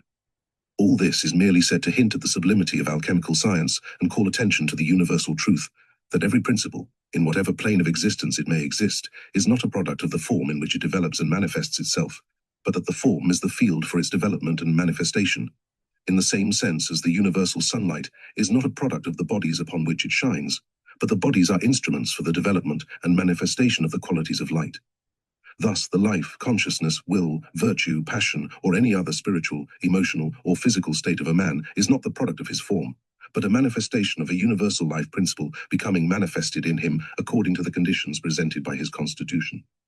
Life is only one, manifesting itself in animals as animal life, in plants as vegetable life, etc. Consciousness is only one, manifesting itself as true self-consciousness in spiritual beings, and as instincts in the lower animal kingdom. Love is only one and universal. Otherwise, it could not manifest everywhere the same qualities. It does not belong to one individual or one country. It is born in heaven, but it becomes manifest upon the earth in men, animals, plants, and minerals, under different aspects according to the conditions which it finds. Everything is a manifestation of one primordial unity, revealing itself in a threefold aspect. Man himself is nothing more than a manifestation of the universal power that called him into existence and built up his bodily form. He is not his body nor his mind, but the expression upon a lower plane of a higher individual state of being, one of the letters that constitute the great alphabet of humanity, being continually deluded by the illusion caused by the apparent isolation of his form and its separation from other forms of existence. He imagines himself to be something essentially separated from other beings, and thus he forgets his own universal nature. Only when man begins to realize what he himself in reality is, can he begin to attain real knowledge in regard to three kingdoms of nature. The object of science is said to be the recognition of truth, but it is also self-evident that no true science can exist as long as the truth is not recognized and even rejected, for nothing less than by the power of truth in man can the truth be known. No man can have self-knowledge of anything which is not within himself. It will be clear that this subject is so vast as to render it impossible, in a work of this kind, to do more than merely skim over the surface, and 1,000 things have to remain unsaid which ought to be explained, but it is not our purpose to enter into the details of the science of the astronomy of life or the chemistry of life, or to discuss at length the highest problems of occult philosophy. The object of the present work is merely to remove existing misconceptions and to throw out seeds, which, if they fall upon a fruitful ground, will grow and bear fruits, such as ripen not in the outer shell of nature, but within her inner temple in the higher regions of thought. 4. The virtue of the physician. Virtue means power. It is said to be derived from vir, man, and means manly power, efficacy, strength. Man being somewhat more than a physical body or an animal, it means a superior, spiritual, substantial power, such as becomes manifested as nobility of character, purity of heart, clearness of mind, strength of will, firmness of decision, quickness of perception, penetration of thought, benevolence, kindness, honesty, truthfulness, unselfishness, modesty. This virtue is something infinitely superior to the common virtuosity, which consists in an outward appearing of being virtuous and pious for fear of exposure and dread of criticism. And it is also infinitely superior to what is called morality by the moralists, a thing praised as the highest attainable object, but being in fact nothing more than a conforming to certain customs and views. There is not necessarily any self-sacrifice in practicing morals, but it is more often a means for gratifying one's vanity. The word moral comes from mores, manners. What is according to the manners and customs in one country, and therefore regarded as moral there, is immoral in another place where different manners exist. A morality without spirituality is of no real value. The same may be said of ethics, derived from ethos, custom, and which seems to be one of the terms that have been invented for the purpose of creating confusion and avoiding calling spiritual things by their right names. The virtue which, according to Paracelsus, is the fourth pillar of the temple of medicine has nothing to do with shams. It means the power resulting from being a man in the true sense of this term, and being in possession of not merely the theories regarding the treatment of disease, but of the power to cure them oneself. There are at present thousands of medical practitioners whose only merit is and ever will be that they have succeeded in passing an examination and obtaining the title MD, but the title doctor means merely an academical degree.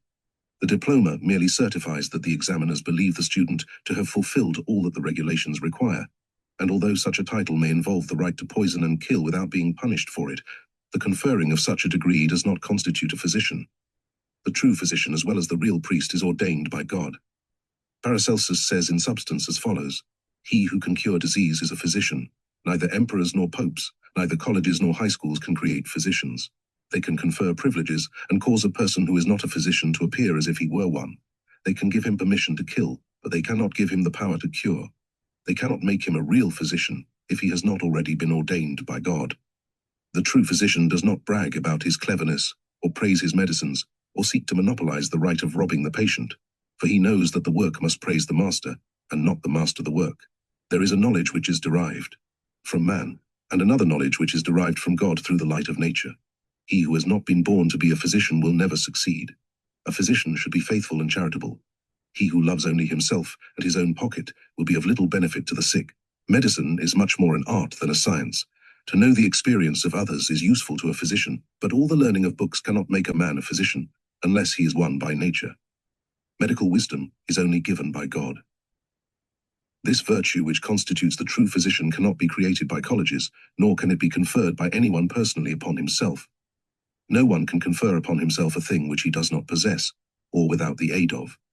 Any higher influence make himself better than that which he is, because, as has been explained above, the power exercised by any form is not the creation of the form, but an eternal principle, entering into objective existence in forms and becoming manifested in and through them by its own power. Neither truth nor wisdom can be manufactured. They exist independently of all opinions, observations, speculation, and logic. They may be hidden from our sight like the sun on a rainy day, but as the sun is independent of our being aware of his presence, so the truth exists eternally, whether or not it is acknowledged by us. If the whole generation of mankind at present walking this earth should turn into idiots, the truth would not therefore cease to be, but would become manifested again as wisdom in a more enlightened age. Nothing can rise to heaven, but what has descended from it. We can only by overcoming that which is false render ourselves receptive for that which is true. Eckhart says, "Divine wisdom is to God what the sunlight is to the sun. It is one with him, a necessary activity, a never-dying fountain, having its source in the heart of God."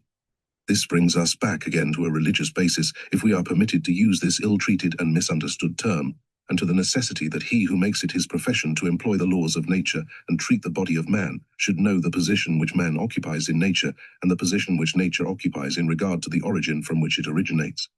This science requires not mere words, but self-knowledge. Wisdom can only be taught by wisdom itself, but a science based upon a recognition of truth disperses the clouds which prevent the light of the truth from entering into the heart and becoming incorporated and manifested in man. 3.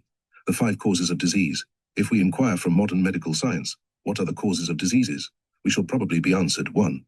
Age, 2. Heredity, 3. Intermarriage, 4. Sex, temperament, 6. Climate and locality, 7. Town or country, 8. Hygienic conditions, 9. Occupation, 10. Air, 11. Previous disease, 12. Mental and moral conditions, 13. External physical conditions, 14. Poisons, 15. Temperature, 16. Diet, 17. Epidemic disease, contagion, malaria, parasites and growths. We will forbear to pass any remarks upon this classification of the causes of diseases, which merely enumerate certain conditions in which diseases may arise, and we will pass on to the classification of the causes of diseases given by Paracelsus. But as this subject has already received attention in a previously published work on the doctrines of Paracelsus, the following is intended merely to supply additional food for thought. Paracelsus says, "All diseases have a beginning in either of the 3 substances, salt, sulfur, or mercury, which means that they may take their origin either within the kingdom of matter, within the realm of the soul, or in the sphere of the spirit. If body, soul, and mind are in perfect harmony with each other, no disharmony exists. But if a cause of discord arises in either one of these 3 planes, it communicates itself to the rest. Before proceeding further, we will inquire about the nature of these 3 substances, salt, sulfur, and mercury, which may be translated as matter, energy, and intelligence. They are in fact not 3 essentially different things, but only 3 modes of activity of one and the same thing, for everything is substantial. Each contains a latent or active force, in each is the potentiality of consciousness, if it has not already become manifested therein. Everything exists, therefore, by reason of these 3 substances, and if we, for the sake of forming some idea of their nature, look at the world as a manifestation of electricity, which must necessarily be substantial, as there could be no force without substance, we may compare them as follows. Salt to electric resistance, sulfur to the tension of electromotive force, mercury to the intensity of the current. No one would ever think of these 3 measures as being separate entities, which, like substance, energy, and intelligence, are merely 3 aspects or conceptions of one universal life, but these distinctions are necessary for the purpose of forming a conception. Nothing can be thoroughly known without a knowledge of its beginning. Man is placed into 3 substances, in each of which he has a beginning, and each thing has its substance, its number and measure, constituting their harmony. From the state of these 3 substances originate all causes, origins, and also the understanding of diseases. These 3 substances, sulfur, mercurius, sal, give to everything its corporeality, each substance having its own qualities. If these qualities are good, in harmony with each other, there will be no disease, but if they enter into opposition to each other, disease, disharmony, will be the result. Within these three kingdoms, disorders may arise from either of the following 5 causes of disease. 1. From the ens astrale, namely from surrounding conditions in external nature. 2. From the ens veneni, meaning from poisons and impurities. 3. From the ens natures, including causes inherited from the parents. 4. From the ens spirituale, especially those caused by an evil will or morbid imagination. 5. From the ens dei, to which belong the ills arising from evil karma acquired during this or a previous incarnation, in other words, the result of divine justice. We will now attempt to define the meaning of these 5 beginnings. 1. Ens astrale, diseases arising from external influences, whether from physical nature or from deeper causes, the planet upon which we live being itself an astrum, star, having a physical and ethereal body, a life, a soul, a mind, and a spirit. The stars on the sky do not form a man. Man grows out of 2 beginnings, the ens seminis and the ens virtutis, the reincarnating spiritual monad. He has therefore 2 natures, a corporeal and a spiritual nature, and either of these 2 requires its digest, matrix, and nutriment. As the womb of the mother is the world surrounding the child, from which the fetus receives its nutriment, so is terrestrial nature, from which the terrestrial body of man receives the influences acting in his organism. The ens astrale is a thing which we do not see, but which contains us and everything that lives and has sensation. It is that which contains the air, and from which and in which live all the elements, and which we symbolize as mysterium. This ens astrorum is therefore evidently the akasa, which forms the basis of all material things in physical nature. And if the close relation between man's physical nature and the physical nature surrounding him were better known, it would become more comprehensible how the states of the all-penetrating ether, changes in temperature, heat and cold, electric and magnetic conditions in nature, come to affect the physical nature of man, acting internally by inducing corresponding changes in his microcosm, even if he is protected against the direct action of rain, storm, moisture, cold, heat, etc. etc. A sudden change of conditions in the outside air can affect a patient imprisoned in a room where no such change is perceptible, and a cloudy day produce a melancholy effect, even upon a blind person. There are no end of diseases, which for want of a better explanation, are attributed to catching cold, etc. While in fact, it is the existence of certain conditions in the all-pervading ether, which induces similar conditions in the body of the patient. Thus, for instance, changes of the moon, or the position of the moon, or the magnetic currents of the earth, produce certain effects in certain persons, even if these persons know nothing about these laws, for it is a fact well known to the ancients, but which has almost been lost sight of by modern medicine, that man, apart from the order in which his organs are arranged, is essentially a counterpart of nature, an image of the world on a smaller scale, a microcosm within the macrocosm. An atmospheric pressure in outside nature produces an atmospheric pressure in him. If nature rejoices in the sunlight of spring, his heart rejoices with it. If storms rage on the outside, similar storms may be aroused in him, etc. etc. He is, in fact, only a laboratory in which the universal forces of nature are performing their work. To this chapter also belong all miasmas and contagious influences, with all the bacteria, microbes, amoeba, bacilli, etc., etc., which are the pride of modern discoverers, but whose characteristics, if not the forms of their bodies, were well known to Paracelsus, who describes them under the names of talpa, matena, tortilios, hevmates, etc., he says. God has caused living creatures to exist in all the elements, and there is nothing empty of life. That which becomes manifested in the visible kingdom has come into existence by being generated in the upper regions.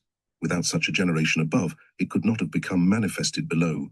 Since the modern discovery of the cholera, tubercle bacilli, and other microorganisms spreading contagious diseases, it has been the opinion of many that the presence of such microbes was the only and fundamental cause of such diseases, but still more recent investigations have shown such that the presence of these microbes does not constitute the whole cause, for they have been with impunity introduced into the human organism, and have also been found to exist in persons who had fully recovered from such a disease. This surely shows that there must be an influence causing the microbes to come into existence, after which they can spread and multiply if the conditions are favorable, and the fundamental cause of such epidemics is therefore not the presence of the microbes, this being merely a symptom, but the influences which cause them to come into existence, producing states of which the bodies of these organisms are a product and expression, and which appears to proceed from causes situated deeper than visible physical nature, if we do not mistake the form for the spirit of which the form is the symbol.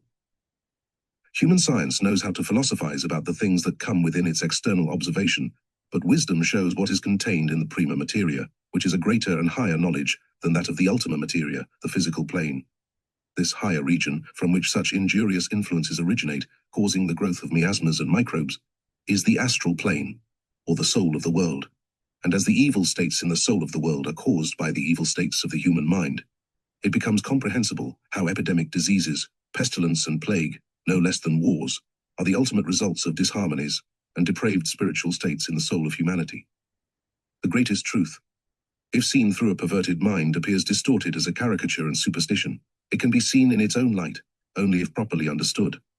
The astral plane is the plane of desires, emotions, and passions, that is to say, the plane of those influences, forms of the universal will, which become manifested as desires, emotions, and passions in the animal organism, and if we were to enter this subject, it would bring us within the realm of the supersensual but nevertheless actual kingdom of living elemental powers belonging to the soul of the world.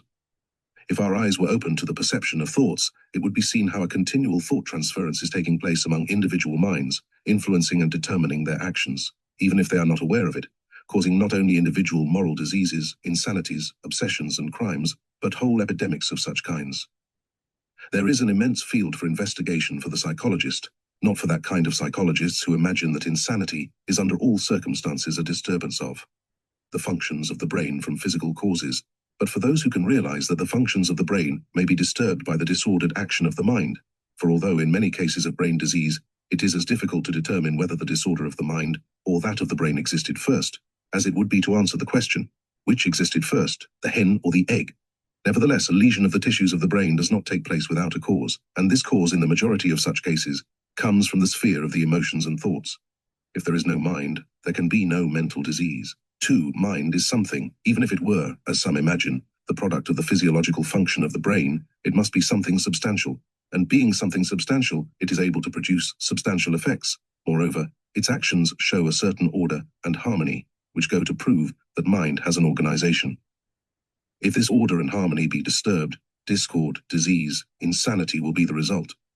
Without the presence of mind, nothing would come into existence. Without the consciousness in the all, no brain would be able to manifest consciousnus. And this is what Paracelsus means when he says, "Whatever exists upon this earth also exists in the firmament, space. God does not make clothes for men, but he gives them a tailor. Forms do not grow by accident, but they are the ultimate result of the action of the constructive power in nature. The essence of things is hidden in space, existing invisibly in the firmament, and impressing itself upon material substances, when it becomes visible by entering within our sphere of perception. Thus we have in the ens astral a field in which exist the causes of numerous kinds of diseases, understanding of which requires a still deeper penetration into the secrets of nature and a higher conception of its constitution than is at present presented by the natural sciences of this day. 2. Ens veneni, diseases originating from poisonous actions and impurities in all 3 planes of existence. Nothing is poisonous or impure if it stands by itself.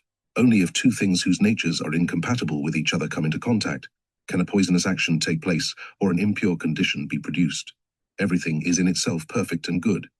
Only when it enters into relation with another thing does relative good and evil come into existence. If anything enters into the constitution of man, which is not in harmony with its elements, the one is to the other an impurity and can become a poison. There is no doubt that modern chemistry, physiology, and pathology teach more than ancient science in regard to the chemical constitution, the physiological action of poisons, and of the pathological effects which they produce in the animal body. But to explain the order in which a process takes place is not sufficient to explain why it takes place, and there is still a wide field open for investigation. For at present, we can only record the fact that certain physical substances have a destructive action upon the human body, while the same substances, with a little difference in the arrangements of their molecules, are not only not injurious, but even used as food, that certain substances have a specific action upon the emotional nature in man, causing an inclination to certain states of his astral constitution, such as irritability of temper, anger, cupidity, etc., which they could not have if no corresponding elements were contained in them, while others have a specific action upon the mind, such as the fading of memory, paralysis of the will, excitement of the imagination, all of which they could not accomplish if no substantial mind principle existed in them. To material science, the universe is a product of mechanical force created by unconscious matter. To the idealist, it is a dream which has nothing real in it, but seen with the eye of wisdom, it is a manifestation of life, with the potentiality of consciousness contained in everything. Love and hate exist in minerals, as they do in men, only in another state of consciousness. And a tragedy or comedy might be written in regard to their family history, describing, for instance, how the beautiful Princess Sodium fell in love and was married to a fiery youth called Oxygen, and how the happy union lasted until one day a jealous knight named Chlorine fell in love with her.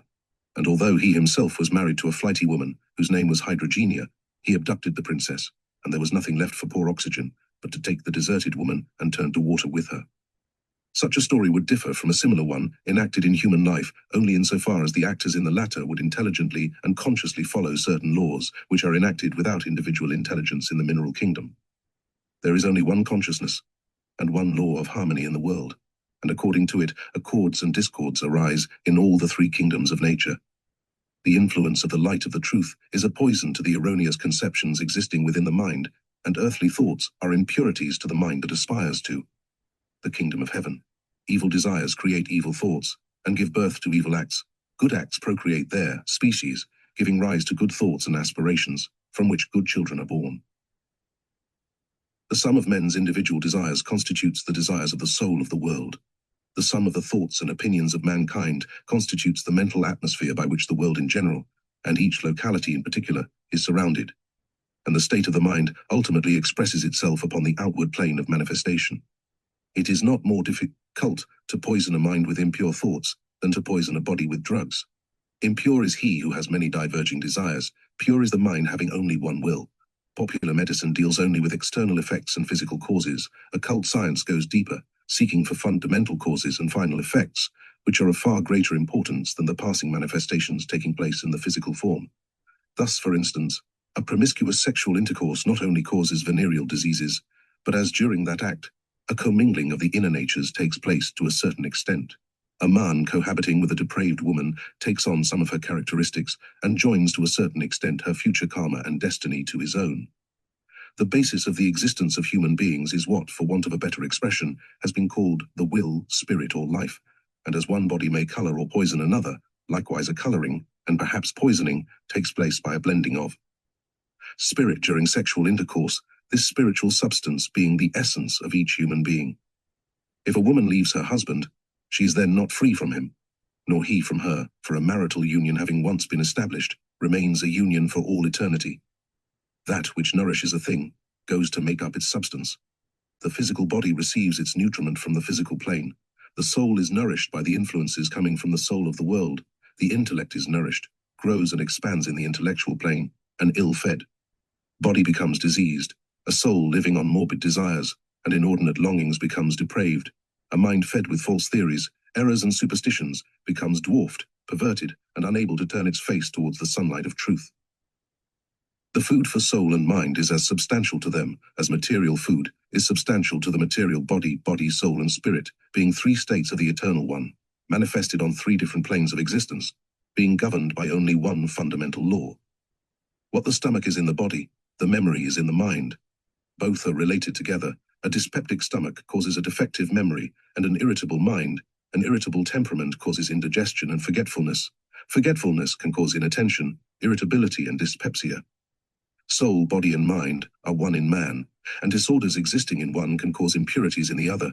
Each passion in man, each superstition in which he firmly believes, is capable of poisoning his body and of producing a certain disease. A belief in salvation made easy renders a man indolent. Indolence causes want of self-control, which causes want of resistance to injurious influences in the physical plane. Repeated physical misfortunes may make a man a coward, and his cowardliness prevents him from letting go of a doctrine which he intuitively known to be false. Anger is not only injurious to bodily health, but drives away reason by confusing the mind. Wrath causes not only mental, but also physical short-sightedness, and hard hearing is often the only cause of a suspicious character. Thus, innumerable comparisons may be drawn and analogies be found, and cases cited to prove the correctness of this theory, if our space would permit it, and if were necessary to prove by arguments and facts the truth of the unity of the all, which must be self-evident to everyone taking the trouble to seek for the answer to such questions within himself. But the highest cannot act upon the lowest without an intermediary link connecting them.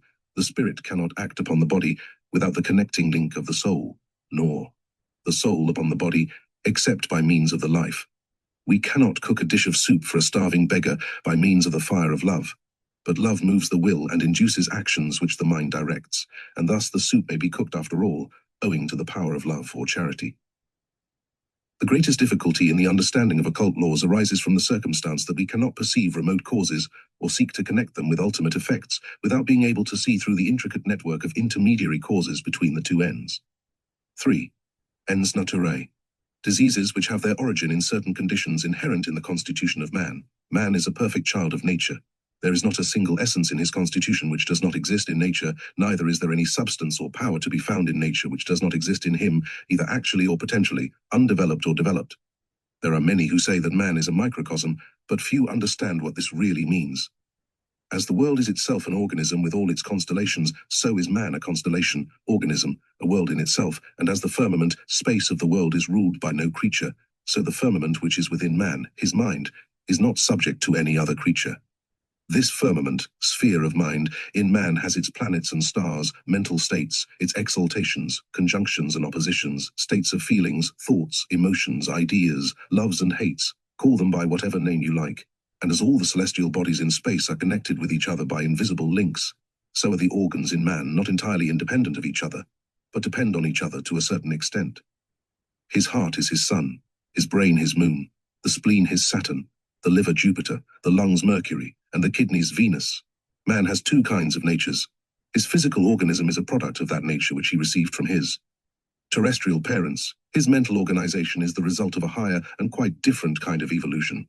His terrestrial nature includes not only his visible organism, but also the organization of his astral form and his mental constitution. There are two kinds of flesh. The flesh of Adam, the physical body, is gross earthly flesh. The flesh that is derived from Adam is of a subtle kind. It is not made of gross matter. It penetrates through all walls without requiring doors or holes. Nevertheless, both kinds of flesh have their blood and bones, and both differ again from the spirit. Paracelsus de Nymphis. Man having within himself the same essences and powers, and there being only one universal law of evolution, there takes place in him a development similar to, if not identical with, the development in eternal and internal nature. Accords and discords in his nature can grow and swell into harmonies or disharmonies, and constitute the whole man a symphony or cacophony, coloring his whole being and transmitting this to his offspring.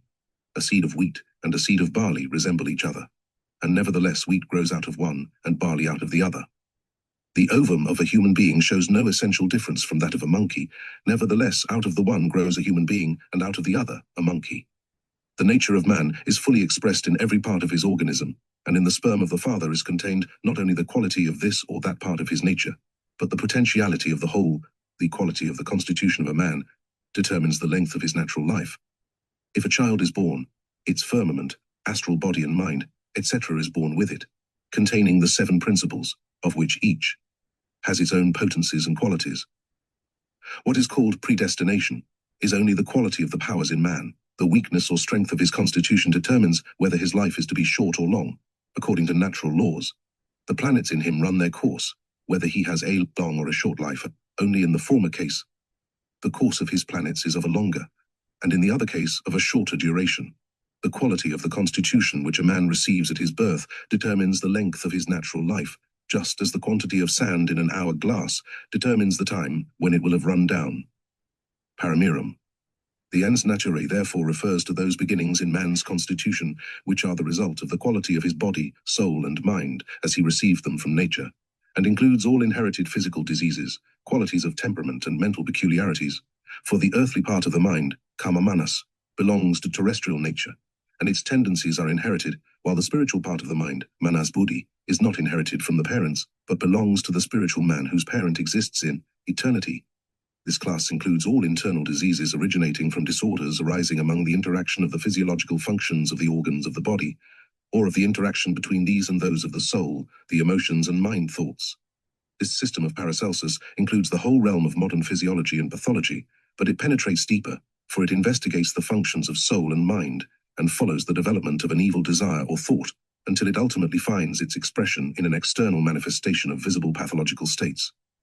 To enter into the details of this field of pathology is not possible within the limits of this book.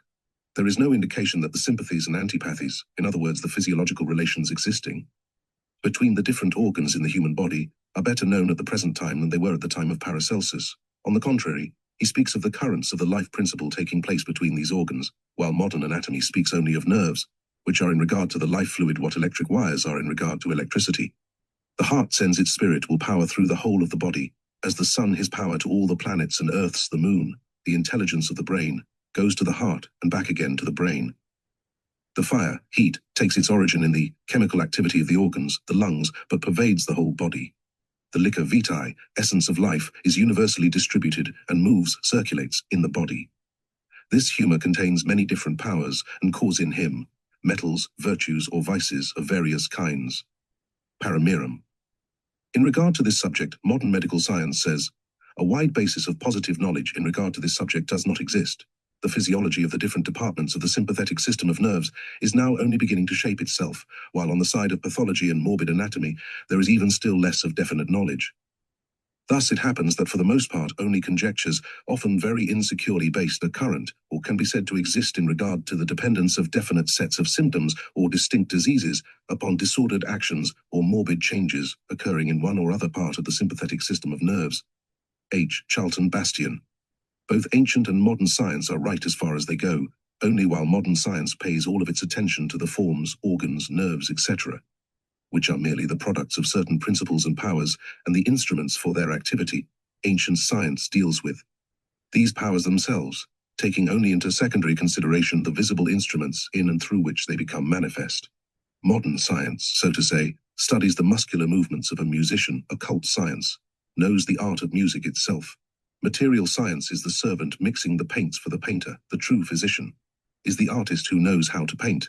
The one studies the tools which the workman uses, the other sees also the workman himself.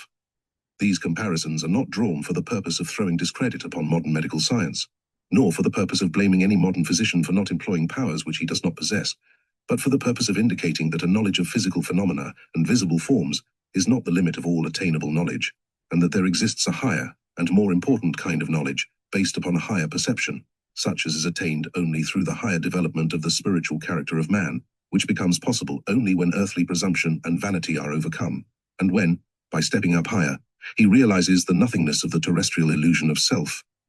4. En spiritual. Diseases arising from spiritual causes. Spirit, from spiro, to blow, means breath. Breath means a power, quite distinct from mechanical force, as being endowed with consciousness, life, and intelligence. In its aspect as an universal power, it means the breath of God which caused the universe to come from a subjective state into objective existence. In its individual aspect, it means the spiritual power dwelling in man. Spirit is consciousness in every plane of existence, but from this it does not follow that all the forms in which it dwells necessarily manifest self-consciousness or are even conscious of existence. For the manifestation of perfect spiritual self-consciousness, a spiritual organism is required, such as an average man does not possess, if he has not been reborn in the spirit. In the forms of the mineral kingdom, the presence of spirit is perceptible by the manifestations of mineral life, in the vegetable kingdom by the manifestations of vegetable life, and in the animal kingdom by those of animal life. For spirit is itself the basis of life in the physical, astral, intellectual, and spiritual world. And as the spirit of the universe is the spiritual breath of God, issuing from the center and returning to it, so is the spirit of man the spiritual power which enters into his constitution, and issues again when the body dies. That is a spirit, which is born from our thoughts, immaterial and in the living body. That which is born after our death is the soul, paramirum. The spirit is not born from reasoning, but from the will. Spirit, in other words, is a form of will endowed with thought, a spiritual power, neither good nor evil in itself, but which becomes good or evil according to the purpose for which it is employed. Its functions are willing, imagining, and remembering. A great deal has been written about the power of will and imagination in nature, by means of which the types existing in the memory of the universal mind continually find re-expression in physical visible forms. In this place we have to deal only with the qualities of these three functions, and the effects which they produce in the body of man. In the previous three divisions of this chapter, we have had under our consideration causes of diseases originating in the terrestrial part of the human constitution. This and the following deals with his spiritual part. There are two subjects in man. One is a material, the other a spiritual being, thought, body, impalpable, invisible, subject to its own diseases, discords, one belonging to the material, the other to the spiritual world, each having its own states of consciousness, perception, and memory, its own associations with beings of its kind. Nevertheless, both are one during this life, and the spirit influences the body, but not the body the spirit. Therefore, if the spirit is diseased, it is of no use to doctor the body, but if the body is diseased, it can be cured by administering remedies to the spirit. This spiritual part, or the thought body of man, is the vehicle for the reincarnating spirit, when the spiritual Individuality evolves a new personality upon the earth. For the purpose of understanding what is said in the following division of this chapter, it will be necessary to understand the theory of reincarnation, of which we can only present an outline within the space of this work. H.P. Blavatsky says, that which reincarnates is the spiritual thinking ego, the permanent principle in man, or that which is the seat of the manas. It is not Atma, or even Atma Buddhi, which is the individual or divine man, but manas, for Atman is the universal all, and becomes the higher self of man only in conjunction with Buddhi, its vehicle, which links it to the individuality or the divine man. The resurrection of the physical body is a modern superstition in which none of the ancient philosophers or real Christians ever believed. Will comes from willen, desire, but is quite distinct from that selfish desire, which is the result of the fancies of the brain. The true will is a strong power which comes from the center, the heart, and in its highest aspect, it is that creative power which called the world into existence. All the voluntary and involuntary actions in nature and in the organism of man originate in the action of will, whether or not we are conscious of it. You do not know a tithe ot the real power of the will, Paracelsus. Upon the physical plane, the will acts, so to say, unconsciously, carrying out blindly the laws of nature, causing attractions, repulsions, guiding the mechanical, chemical, and physiological functions of the body without man's intelligence taking any part in the process. Man is himself a manifestation of will, and the will, spirit, in him can perform many things without depending on the intellectual activity of the brain, all of which is left unexplained by modern physiology, although it cannot deny the facts. Thus, an experienced pianist does not require to determine first which movement he should give to the muscles of his fingers before striking a key, but he does this instinctively after his spirit has been educated to it. Rope walking, gymnastic feats, and acts of all kinds are the products of a trained will, and would be impossible without that. They may be superintended by the intellect, but are not guided by it. Its sphere of action is limited to that of the body in which it dwells. In its higher aspect, the will is a conscious power, manifesting itself as emotions, virtues, and vices of various kinds. Its sphere of action extends as far as the sphere of the influence of the individual mind. Thus, the will of a superior person exercises an influence over his inferiors, a teacher over his pupils, a general over his army, a sage over the world. In its highest aspect, the will manifests itself as a self-conscious power, capable of acting far beyond the limits of the corporeal form from which it issues, constituting, so to say, an independent, organized spiritual being, acting under the guidance of the intelligence of the person from whom it is born. Strange as this assertion may appear, it is nevertheless true, and the now accepted phenomena of hypnotism have opened the door to the understanding of such phenomena. An investigation into this subject would bring us within the realm of magic, spiritism, witchcraft, sorcery, etc., etc., which does not belong to our present purpose, and which has been treated in a previous work. As an evil will is the cause of many diseases, so is a good will a great remedy for curing them. While two fools hypnotizing each other will produce a mixture of folly, the magic power of the self-conscious benevolent will of an enlightened physician is able to arouse the confidence and restore health in many cases where all the remedies of the pharmacopoeia are of no avail, and the cultivation of this power is therefore of supreme importance, even more so than a knowledge of all the details in regard to the action of drugs. Science and wisdom should be cultivated together, but not the former at the expense of the latter. Imagination. Imagination means the power of the mind to form images, from the shadowy images of a dream up to the corporeal and living images formed by the power of an adept. This faculty, which was well known to the ancient sages who were in possession of it, is almost entirely ignored by popular medical science, which, in spite of its recent discoveries of what is now called suggestion, does not yet seem to suspect the extent of its power. It is a power whose application cannot be taught to those who do not possess it, and there are very few who have this power developed, for our present generation is of a preeminently Adamic, terrestrial, and impotent kind, leading a dream life, and being itself composed of dreams. Its imagination is as feeble as a dream. The real power of active and effective imagination belongs to the spiritual inner man, who in the vast majority of mankind has not yet awakened to life. Only when men and women have entered into the true life, in other words, when the spirit in them will have become self-conscious, will they be able to possess and to exercise spiritual powers, such as constituted the arcana of Theophrastus Paracelsus, on which there has been so much speculation in modern literature, and yet so little really known, the stumbling block and fruitful source of error for so many of our modern surface observers. We do not blame popular medical science for not knowing that which it does not know, but we believe that the presumption of those who figure temporarily as the representatives of science, and who dogmatically pronounce useless and absurd everything which they do not possess, ought not to be encouraged. It is not so very long since recognized science laughed at the rotundity of the earth and declared officially that no meteors could fall from the sky because there were no stones in heaven, denounced the belief in psychic phenomena as being a degrading superstition, and ridiculed the idea of building steamboats and telegraphs, etc. These errors originate not from science, but from stupid ignorance and self-conceit. They are the result of human infirmities, which exist now as in times of old, and can be cured only by the development of a superior power for knowing the truth. Memory.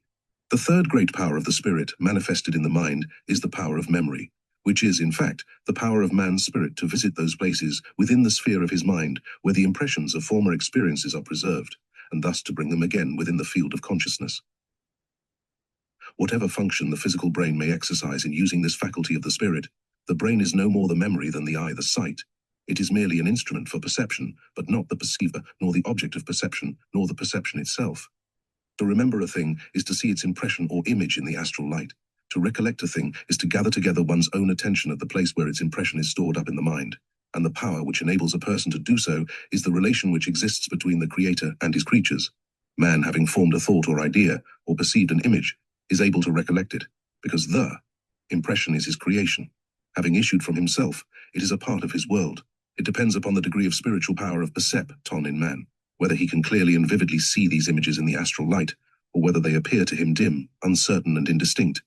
But in the vast majority of men and women in our present generation, this power of perceiving does not penetrate deeper, nor rise higher than the astral light, while the spiritually developed man can penetrate deeper, and behold the memories of not only his present incarnation, but also those referring to his previous states of existence.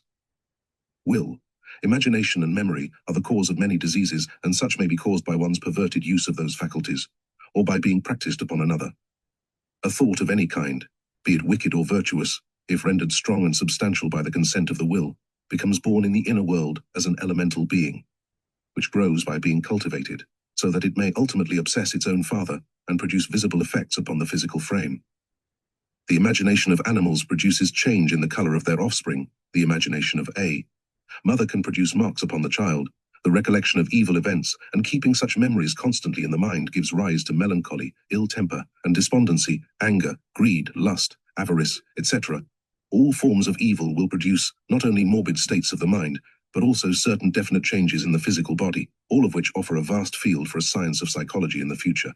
An exposition of such a mental science cannot be attempted within the limited space of this work, but there already exists a vast amount of literature on this subject, ignored by official science.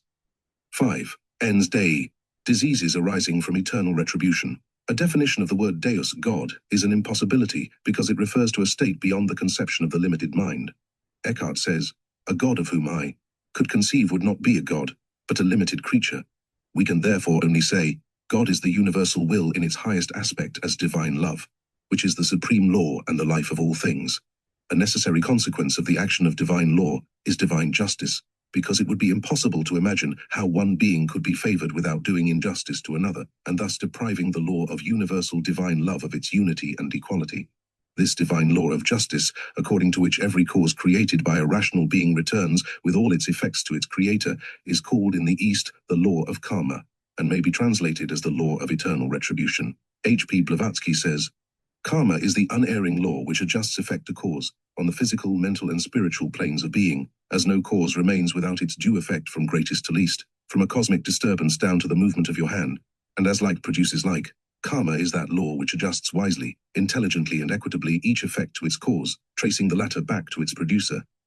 This law of karma is in common parlance called the will of God, which means the action of divine justice throughout the universe. And it is the cause not only of social evils, distinctions of classes in society, of the unequal distribution of wealth and comfort, good luck and misfortune, but also of defects of character, mental abnormalities, and physical diseases. All diseases, in fact, are effects of the law of karma, the effects of causes, which are all based upon one universal law, but this is not to be understood as if it meant fatality, or as if nothing could be done to cure such effects. For karma is also the source of good, and if the patient finds a physician able to cure him, it proves that it was his karma to find him and that he should be cured by him.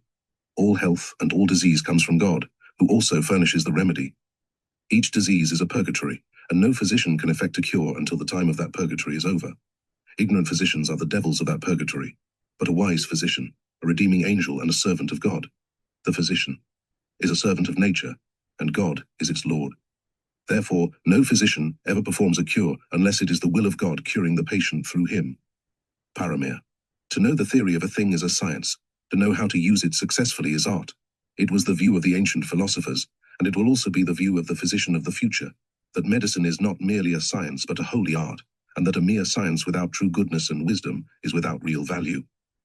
The practice of medicine must be based not merely upon scientific theories in regard to the laws of that part of nature which is its lowest plane of manifestation, the plane of physical appearances, but at the bottom of all science must be the recognition of eternal truth itself. Health and disease in man are not determined by physical laws alone, such as govern the lowest orders of being. Neither are the laws of nature created by nature.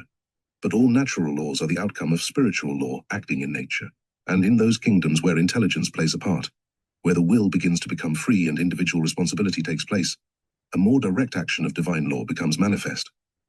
Although therefore a knowledge of the laws of physical nature is extremely useful and necessary, the student of medicine should above all cultivate nobility and spirituality of character, such as is the result of the recognition of the fundamental law of divine wisdom, upon which is based all the order and harmony that exists in the world. Thus, the practice of medicine has for its foundation not a merely technical side, and is not merely a trade or profession, which anybody may enter who chooses for the purpose of making a living, but it requires for its legitimate object the employment of such faculties as are the result of a development of the higher and nobler elements, the spiritual part in the constitution of man. 4. The 5 classes of physicians. There being 5 causes of disease, and as each disease ought to be treated with reference to its cause, there may be distinguished 5 distinct modes of treatment, which, however, must not be confounded with 5 different systems, such as anyone may choose at his own pleasure. For each of these modes requires the possession of certain distinct natural qualifications, of which the higher are at present only rarely to be found, while the science of the lower methods, such as prescribing drugs, using hot or cold water, or applying any other physical forces, may easily enough be taught to anybody in possession of an ordinary amount of intelligence. The real art of medicine requires higher gifts and talents, which cannot be acquired in any other way than according to the law of spiritual evolution, by the higher development of the inner man. A physician in possession of the powers conveyed by wisdom may also acquire a knowledge of the medical views and technicalities which form the stock in trade of the lower orders of physicians. But a physician of a lower order cannot practice the art of the higher order without becoming initiated into that order by means of the development of the power required for it. This will make it clear that the quality of the physician himself is of as much importance as the system which he practices. And Paracelsus distinguishes 5 classes of physicians, the 3 lower classes seeking for their resources in the material plane, the 2 higher classes employing remedies belonging to the supersensual plane. But he also says that, owing to the unity of nature, either one of these classes of physicians may accomplish cures in either one of the 5 fields, and that no physician ought to change around from one system to another, but each ought to stick to that sect to which he naturally belongs. These 5 classes of physicians he describes as follows. 1. Naturales, such as employ physical remedies, acting as opposites, which means using physical and chemical means, heat against cold, etc. Allopaths.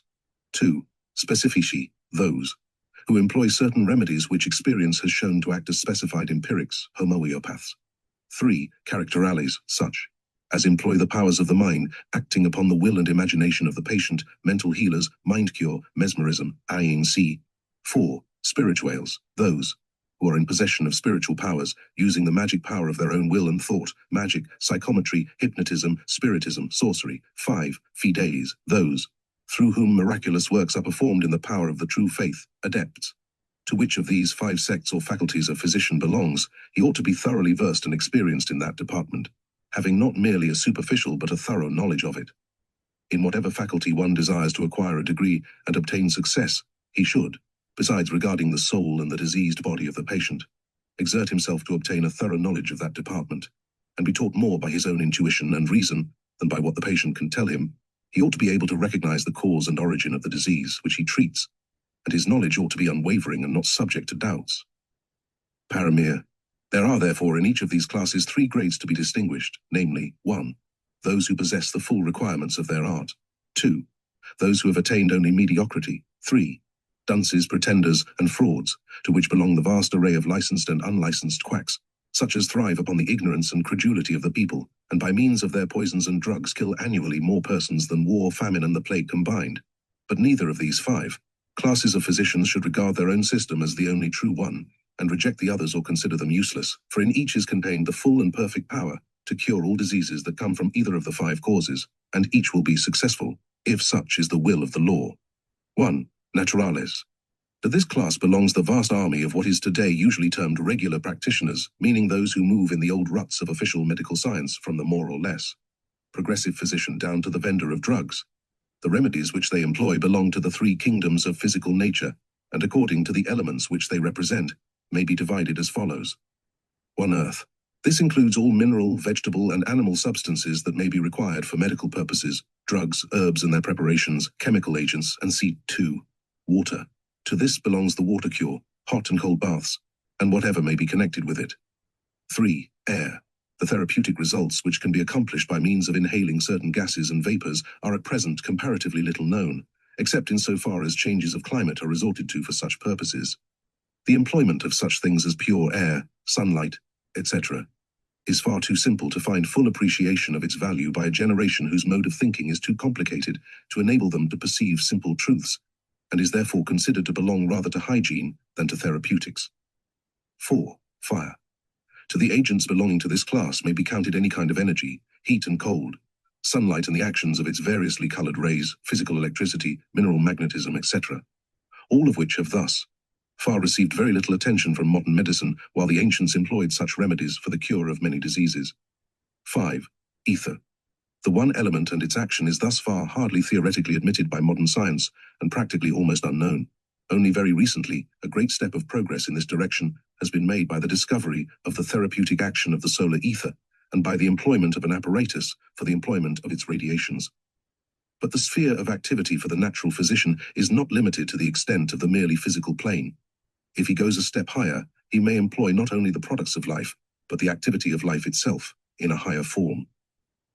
The sources from which he receives the physical remedies are the physical products of nature. The sources from which he draws living powers are living organisms.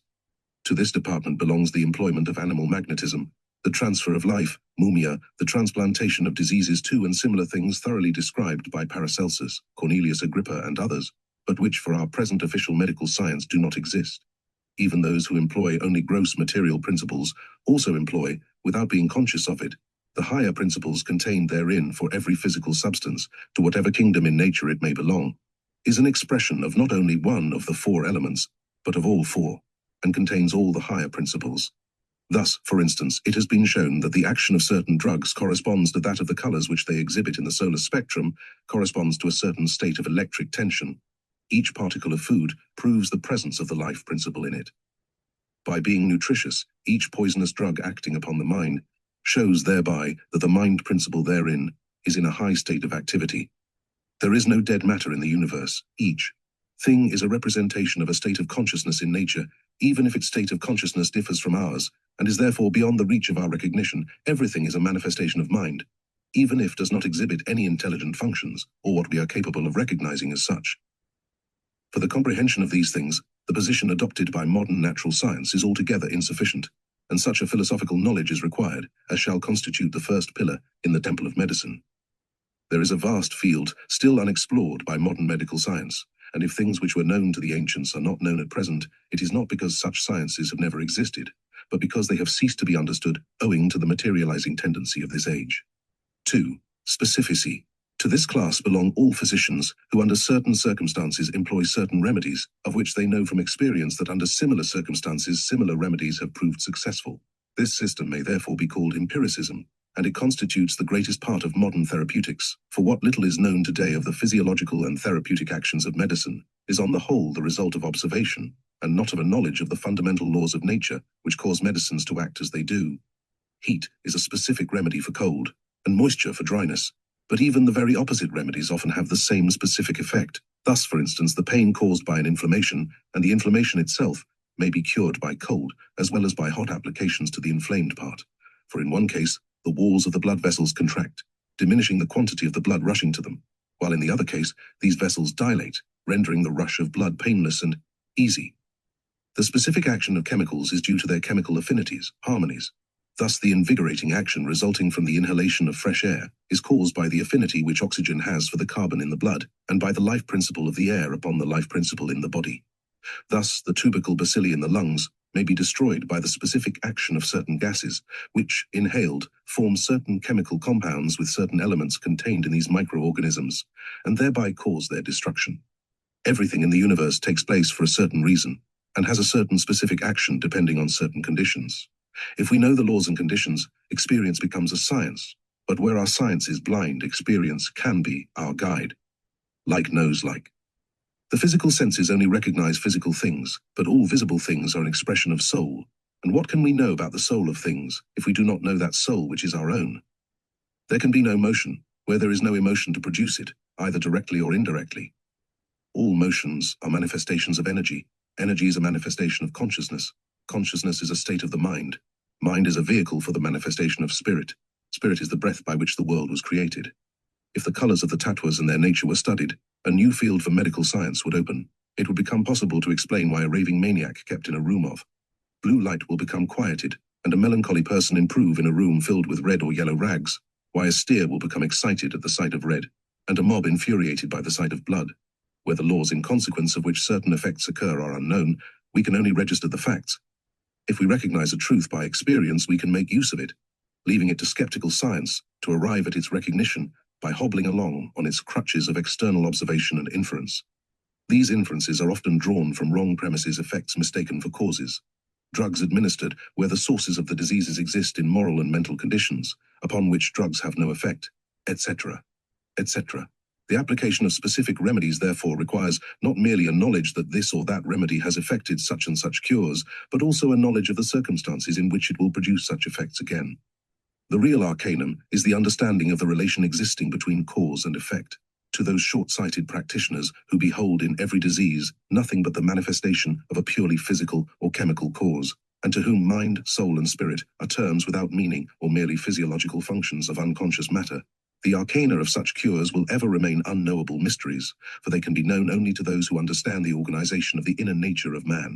The phenomena caused by life are incomprehensible as long as life is regarded as a product of forms without life, but he who is able to see in every living thing a manifestation of the one life pervading all nature, a function of universal will, has already entered the precincts of that higher science, which cannot be explained by words if it is not known to the heart.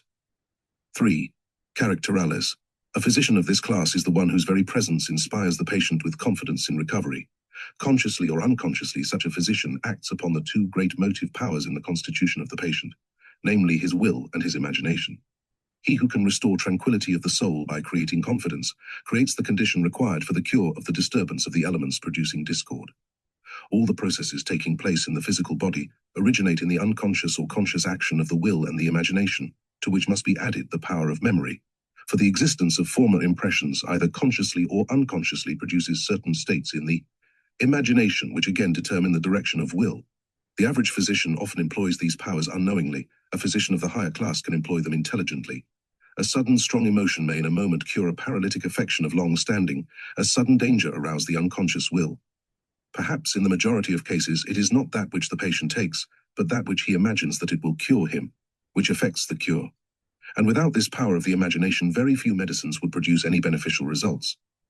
To this department belong so-called hypnotism and suggestion, two old things described under new names. Paracelsus says of this action of the spiritual will, it is as if one orders another to run, and he runs. This takes place by means of the word and through the power of the word being the character. Paramir. So-called hypnotism is the overcoming of a weak will by a stronger one. The superior will of the physician overcomes the will of the patient and forces it to act in a certain direction.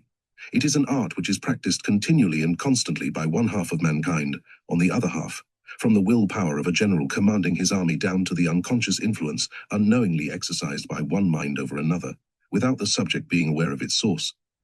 Evil thoughts originating in one person create corresponding impulses in others, and if the unconscious action of will and the relations which it causes among sympathetic minds were truly known, human free will and responsibility would perhaps appear in a different light.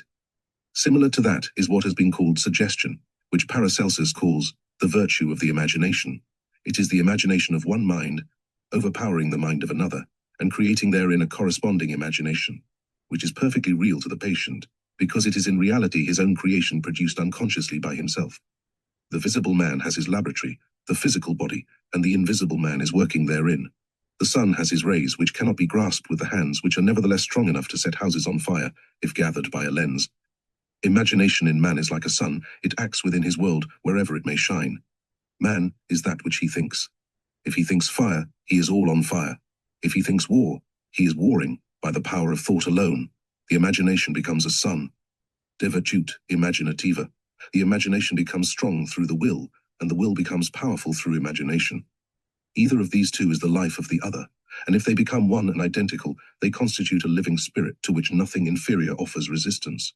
In the ignorant and doubtful, in those who do not know their own mind and doubt the result of success, consequently in the majority of experiments carried on for the purpose of gratifying a scientific curiosity or for some other selfish purpose, the will and imagination are not one, but act in two different directions. If we look with one eye to heaven and with the other to the earth, or with one to the restoration of the patient's health, and with the other to the profits, knowledge, or renown we may receive from it ourselves, there is no unity of motive or purpose, and consequently a lack of the principal condition for success.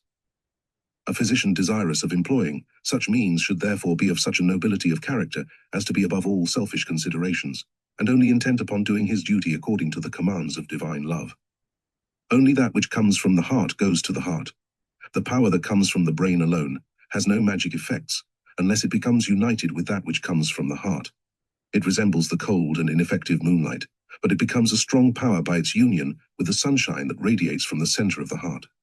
Thus the imagination becomes a spirit, and its vehicle is the body, and in this body are generated the seeds which bear good and evil fruits. De virtute imaginativa. 4. Spiritualis. Up to this class we have had to deal with forces which are, even if not fully recognized, at least admitted by modern science, but now we are going to speak of the action of a spiritual power, which, being in the conscious possession of only a few persons, is almost entirely unknown. This is the power which the self-conscious spirit exercises over the unintelligent forces in nature, and which comes under the head of magic, a term whose meaning is understood only by few. Magic, from mag, priest, means the great power of wisdom, an attribute of the self-conscious spirit, holy or devilish according to the purpose to which it is applied. It is therefore a power which does not belong to the terrestrial intellectual man, but to the spiritual man, and it may even be exercised by the latter without the external man being aware of the source of this power acting in him. For this reason we often see that some remedy proves very efficacious in the hands of one physician and entirely useless in the hands of another equally learned and intellectual. Paracelsus says, "Such physicians are called spirituals because they command the spirits of herbs and roots and force them to release the sick whom they have imprisoned. Thus if a judge puts a prisoner in the stocks, the judge is his physician. Having the keys, he may open the locks when he chooses. To this class of physicians belonged Hippocrates and others." Paramere. Such an assertion appears to be incredible only as long as nothing is known about the constitution of matter, but if we call occult science to our aid and realize that all things in the world constitute certain states of one universal consciousness, and that the foundation of all existence is spirit, it not only becomes comprehensible, but even self-evident, that the self-conscious spirit of a person can move and control the products of nature's imagination according to its own action in them. And we may truly say that in such cases it is the spirit of the physician, acting by means of the spirit of the remedies which he employs, and herein is the solution of the secret of the wonderful cures of leprosy, etc. Effected by Theophrastus Paracelsus, which have been historically proved, but which are unintelligible if examined from the point of view of material science. An investigation into this subject would take us within the realm of white and black magic, witchcraft and sorcery, which have received attention already on a previous occasion, and whose further elucidation would be premature and altogether impossible within the limited space of this work. 5. Fidelis. The word fidelity, from fido to trust, means faith, confidence, conviction arising from the perception of truth knowledge, such as results from experience, and the class of physicians here referred to includes those who, remaining true to their own divine nature, are in possession of divine powers, such as have been attributed to Christ, the apostles and saints. They restore health by the power of faith, for he who believes in truth becomes healed by its own power. Paramere, so-called faith, is in most cases elusive, and consists merely in an accepted or pretended belief in the correctness of certain opinions or theories. The true faith of the spiritual man is a living spiritual and divine power, resulting from the certitude of the spiritual perception of the eternal law of cause and effect. As we most certainly are convinced that day follows upon the night, and night after day, so the adept physician, knowing the spiritual, moral and physical causes of diseases and appreciating the flow of their evolution and progress, knows the effects created by such causes and controls the means for their cure. No one can destroy effects caused by the law of divine justice. If he hinders the manifestation of divine law in one way, it will manifest itself in another way. Such is the action of divine law in nature, but he who lives in the truth, and in whom divine truth becomes manifest, is thereby raised superior to nature, for he enters into that from which nature took its origin. This uplifting and all-saving power is the true faith in man which can cure all diseases. There is neither good nor bad luck, but every effect is due to a cause. Each one receives his reward, according to the way he walks and acts. God has made all men out of only one substance, and given to all the same power to live, and all human beings are therefore equals in God. The sun and the rain, winter and summer, are the same for everybody, but not everybody looks at the sun with the same eyes. God loves all mankind alike, but not all men love God with the same kind of love. Each of God's children has the same inheritance, but one squanders, while another preserves it. That which God has made equal is rendered unequal by the actions of men. Each man taking his cross upon himself finds therein his reward. Every misfortune is a fortune, because divine goodness gives to everyone that which he most needs for his future development. The suffering begins only when discontent, the result of the non-recognition of eternal law, steps in. The greater the obstacle to combat, the greater will be the victory. Philosophia, the art of medicine, has not been instituted for the purpose of defying the laws of God, but for the purpose of aiding in the restoration of the harmony, whose disturbance caused disease, and this restoration takes place through obedience to the law. There is no more a forgiveness of the sin of disease than there is a forgiveness of moral sins. The cure takes place by means of a re-entering into harmony with the laws of nature, which, after all, are the laws of God manifested in the natural realm. Neither is the health restored, or sins pardoned for the purpose that man with lessened fear of punishment may go and sin again. But after the effects of the discords are overcome, he obtains again the power to sin, so that he may have a fresh opportunity for overcoming temptation, and thus attain mastery over himself during his life upon this earth. He who is master over himself is his own law, and not subject to any disharmony.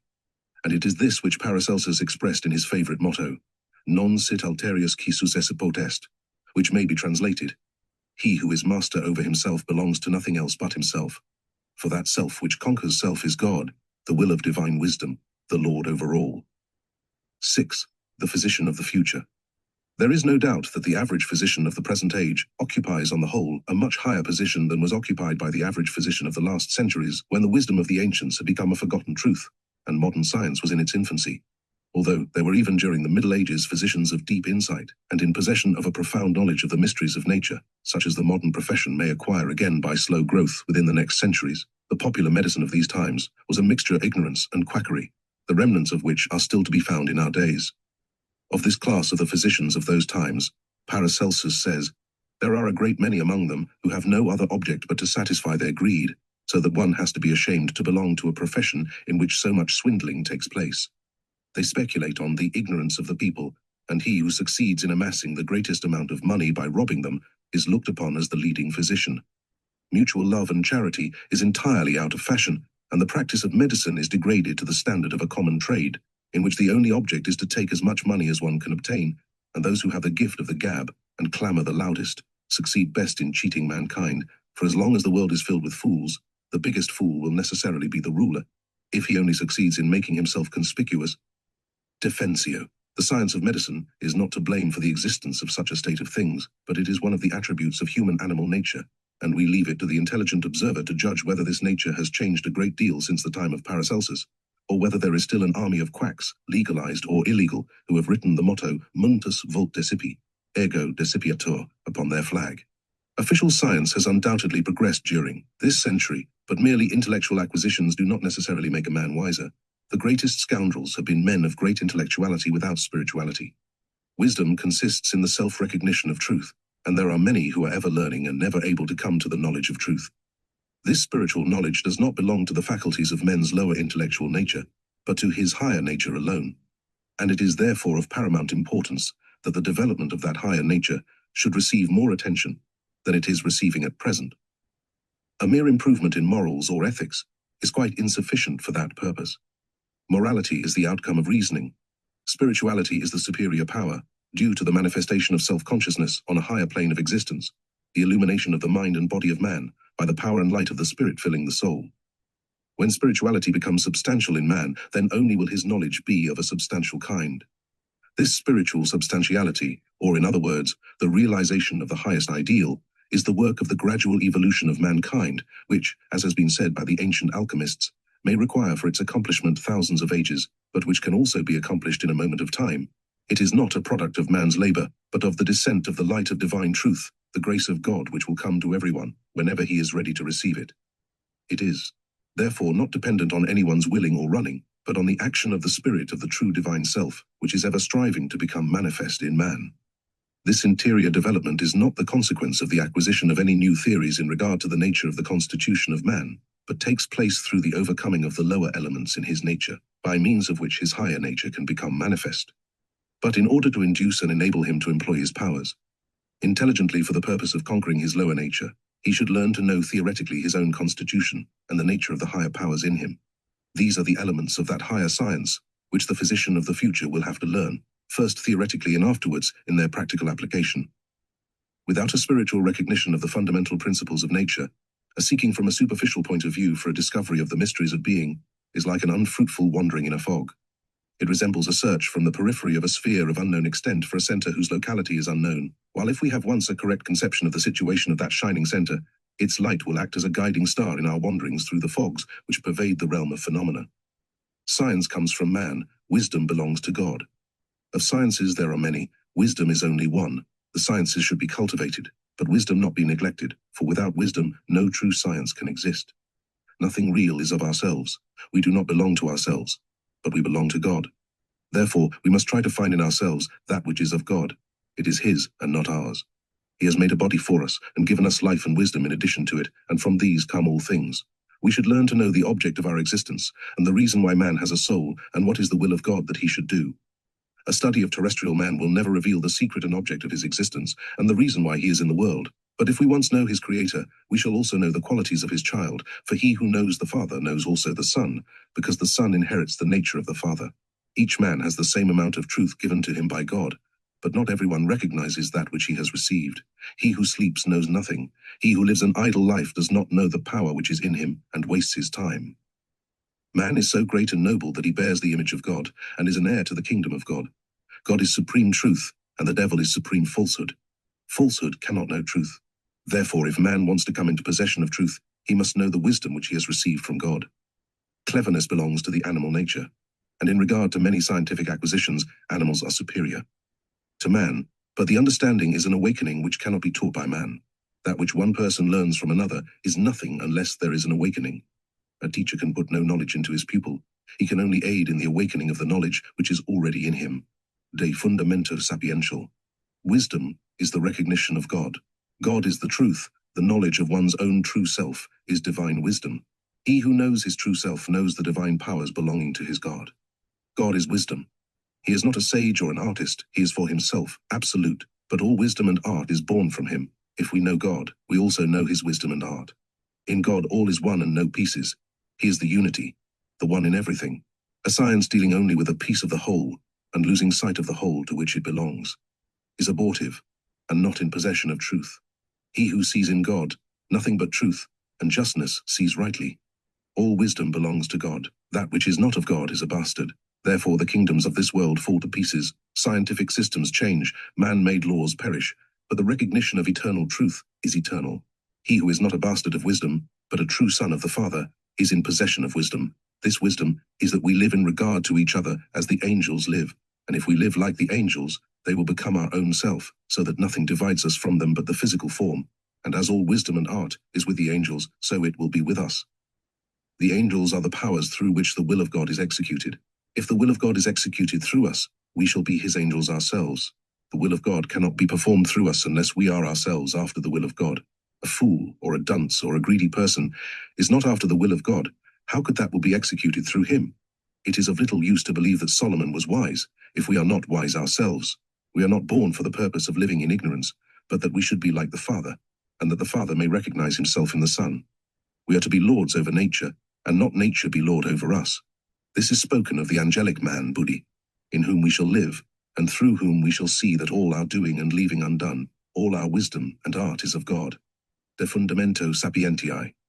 All this, however, will be incomprehensible and be condemned as nonsense by what Paracelsus justly calls the scientific fool, because the wisdom of which he speaks is not the intellect of the terrestrial, but the understanding of the celestial mind. It is that rare power of spiritual self-knowledge which cannot be taught in words, but which is the result of an interior unfolding of the faculties of the soul. The true physician is not made by schools of learning, he becomes one through the light of divine wisdom itself. Man has two understandings, the angelic and the animal power of reason. Angelic understanding is eternal, it is of God and remains in God. The animal intellect also originates from God and within ourselves, but it is not eternal, for the animal body dies and its reason dies with it. No animal faculty remains after death, but death is only a dying of that which is animal, and not of that which is eternal. De fundamento sapiential. The term wisdom comes from vid, to see, and dom, a judgment. It therefore refers to that which is seen and understood, but not to opinions or theories derived from inference, or based on the assertion of others. It is not the product of observation and speculation, memory or calculation, but is the result of interior growth, and all growth comes from nourishment. As the intellect is enlarged by intellectual acquirements, so divine wisdom in man grows by absorbing the nutriment which it receives from the light of divine wisdom. Everything is of the nature of that from which it is born. The animal in man is nourished by animal food, the angel in him by the food of the angels. The animal spirit belongs to the animal mind, and in the animal mind of man are contained all the potentialities which are separately possessed by the different classes of animals. You may develop in a man the character of a dog, a monkey, a snake, or of any other animal. For man in his animal nature is nothing more than an animal, and the animals are his teachers and surpass him in many ways, the birds in singing, the fish in swimming, etc. He who knows many animal arts is for all that not more than an animal or a menagerie of different animals. His virtues, no less than his vices, belong to his animal nature. Whether he possesses the fidelity of a dog, the matrimonial affection of a dove, the mildness of a sheep, the cleverness of a fox, the skill of a beaver, the brutality of an ox, the voracity of a bear, the greed of a wolf, etc. All this belongs to his animal nature. But there is a higher nature of an angelic character in him, such as the animals do not possess, and this angelic being requires that nutriment which comes from above and corresponds to its nature. From the hidden animal spirit in nature grows the animal intellect. From the mysterious action of the angelic spirit grows the super-terrestrial man. For man has a father who is eternal, and for him he shall live. This father has placed him in an animal body, not that he should only dwell and remain therein, but that he should by living in it overcome it. The animal mind, filled with self-conceit and pride in its evanescent possessions, is entirely incapable of conceiving the nature of the angelic mind, or of forming an idea of the extent of its powers. Neither can it grasp the true meaning of a language that deals with the things that belong to that higher nature, and believes it to be but delusions and dreams. The vanity of the learned does not come from heaven, but they learn it from each other, and upon this basis they build their church. Faith without works is dead, and as we are speaking of spiritual things, the work which the true faith requires is of a spiritual character, meaning spiritual action, growth and development. A faith without substantiality is merely a dream. A science without true knowledge is an illusion. A merely sentimental desire without any active exercise for the attainment of truth is useless. A person living in such dreams and fancies about ideals which he never attempts to realize, dreams only of treasures which he does not possess. He is like a person wasting his life in studying the map of a country in which he might travel, but never making a start. A merely ideal religion which is never realized and does not substantially nourish the soul is only imaginary and serves but to amuse. A science which is not practically employed remains an unfruitful theory, serving at best for the gratification of animal curiosity. The work which faith requires is a continual self-sacrifice, which means a continual striving to overcome the animal and selfish nature, and this victory of the high over the low is not accomplished by that which is low, but can only take place through the power of divine love, which means the recognition of the higher nature in man and its practical application in daily life. This is the kind of love of which the great mystic of the 17th century, John Scheffler, speaks when he says, "Faith without love, makes the greatest roar and din. The cask sounds loudest when there is naught within." Without this practical application, all virtues are only dreams and cannot grow into substantial powers, nor be employed as such. Shakespeare says, "It is a good divine that follows his own instructions." Merchant of Venice. But such characters are at the present time very rare, for the world now lives only in dreams. There are divines knowing nothing of any divinity, medical practitioners knowing nothing about medicine, anthropologists knowing nothing about the nature of man, lawyers knowing nothing of justice, humanitarians beggaring their employees, Christians to whom Christ is unknown. In every sphere of life, the external is mistaken for the internal, the illusion for the reality, while the reality remains unrealized and therefore unknown. A superficial science can concern itself only with superficial causes and effects, however deeply it may enter into the details of such superficialities.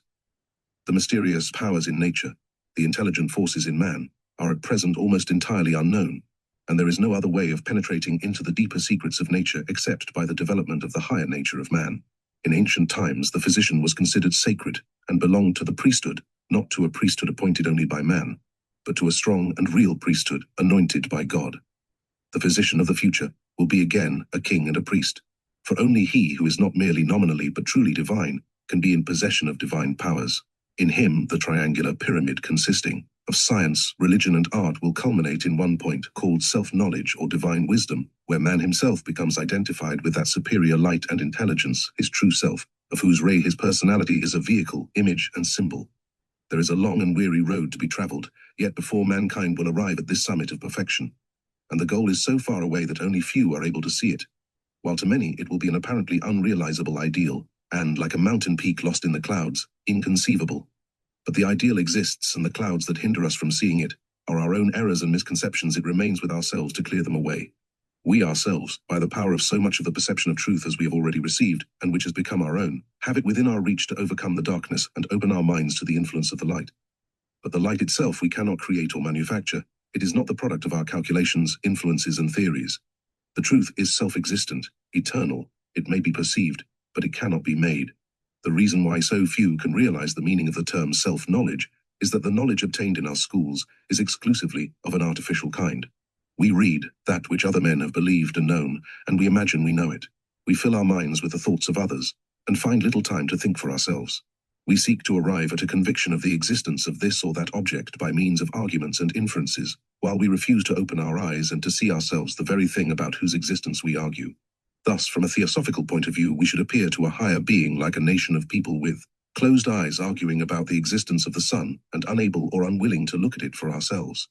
There is only one way to arrive at real self-knowledge, and this is experience. By external experience, we attain knowledge of external circumstances. By experiencing internal powers, we attain internal knowledge of them. To know, in reality, means to be. By becoming material, we learn the laws ruling in matter. By becoming spiritual, we learn the laws of the spirit. Our will is free to guide us in either direction. We cannot know truth in any other way than by becoming true, nor wisdom except by becoming wise.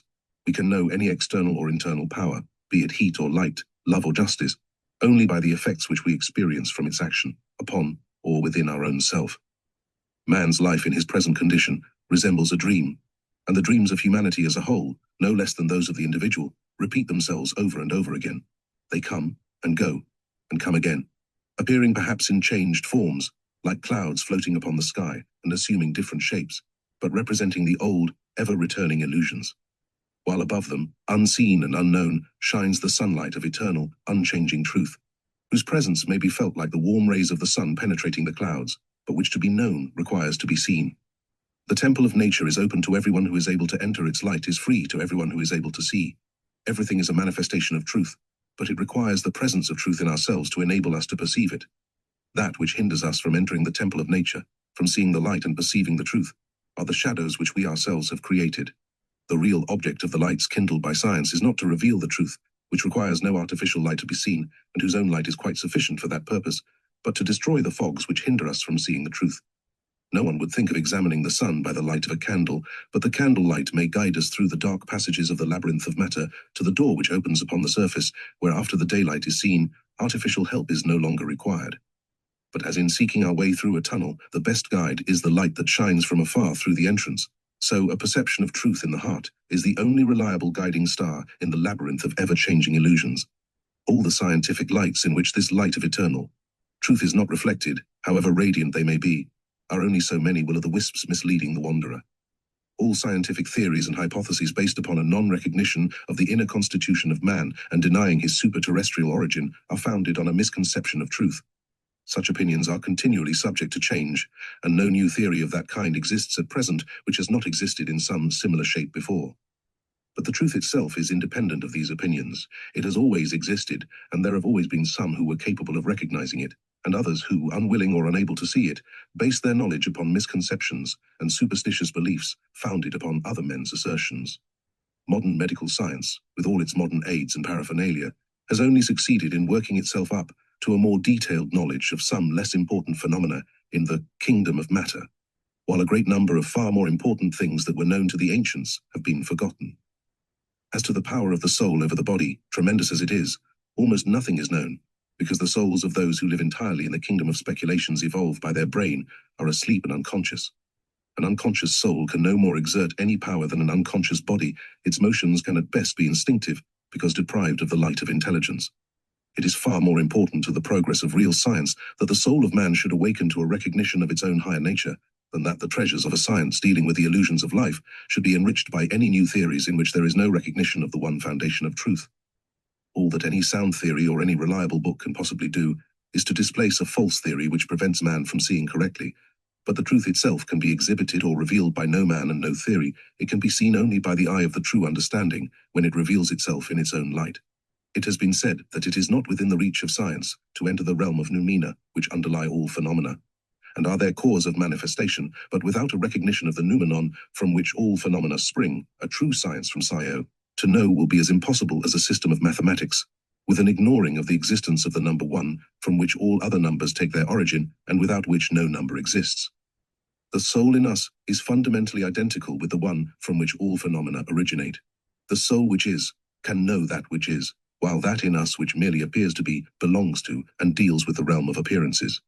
The acquisition of this higher science therefore requires less an exertion of the speculative faculties of the brain than an awakening of the soul, is advanced less by an evolution of thoughts of various kinds than by the development of the inner man who is doing the thinking and causing the evolution of thoughts. For if that which is able to know in man does not know its own self, all the thoughts and ideas inhabiting the sphere of man's mind will have no legitimate owner, but exist there merely as the reflections of the thoughts of other men, gathered around an illusion called the personal self. The more the mind analyzes a thing and enters into its minor details, the easier does it lose sight of the whole. The more man's attention is divided into many parts, the more will he step out of his own unity and become complicated himself. Only a great and strong spirit can remain dwelling within its own self-consciousness, and, like the sun, which shines into many things without becoming absorbed by them, looks into the minor details of phenomena without losing sight of the truth, which includes the whole.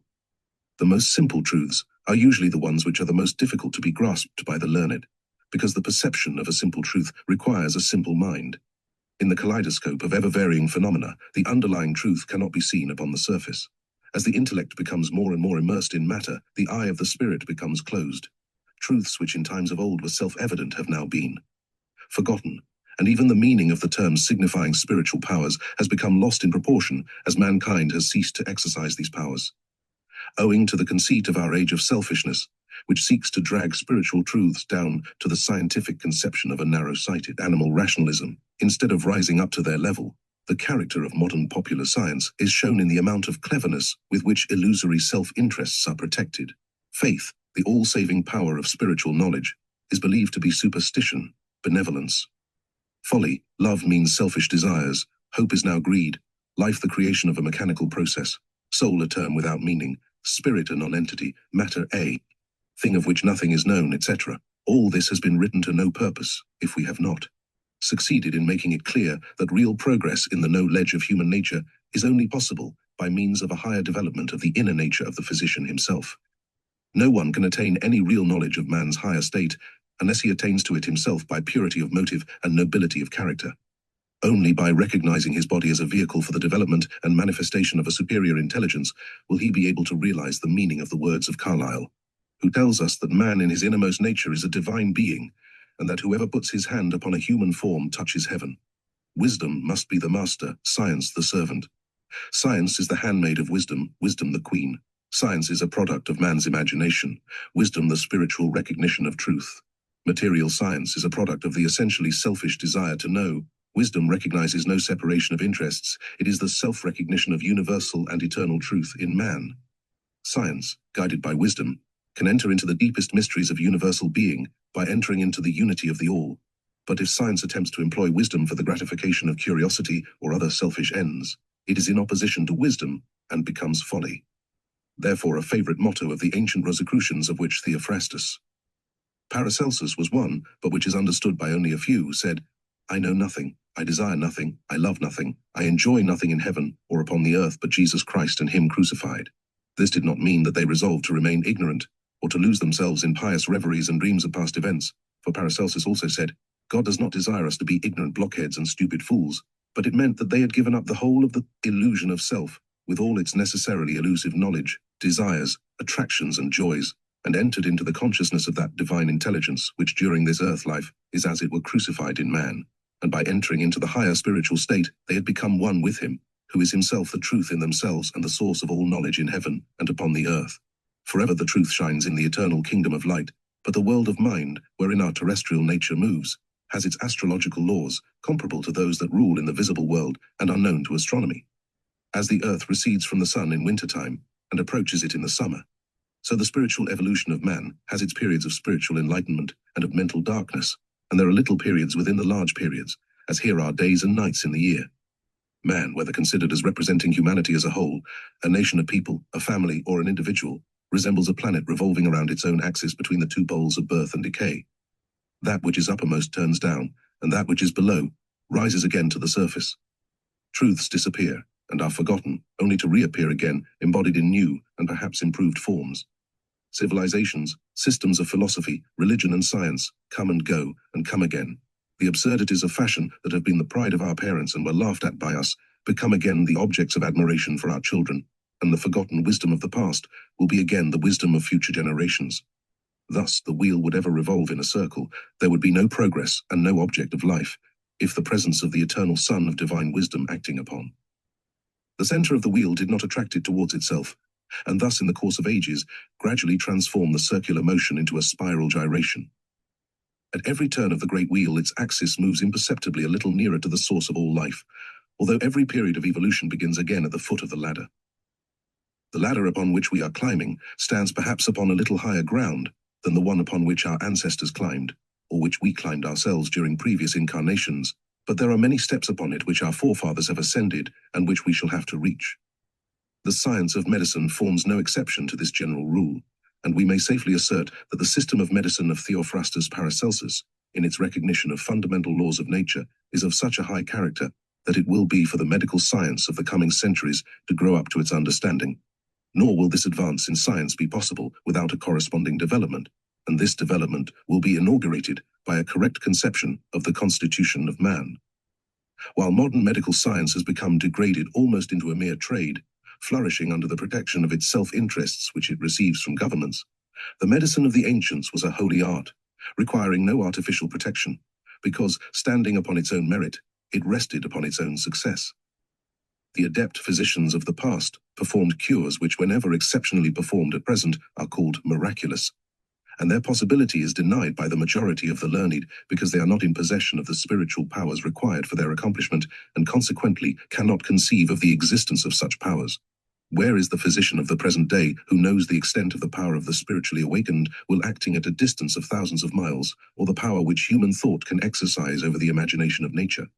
Where is the professor of science who can consciously transfer his soul to a distant place by the power of thought and act there as if he were bodily present? The proof that these things have been done, and are done even now, is established as much as any other fact, resting upon observation and logic.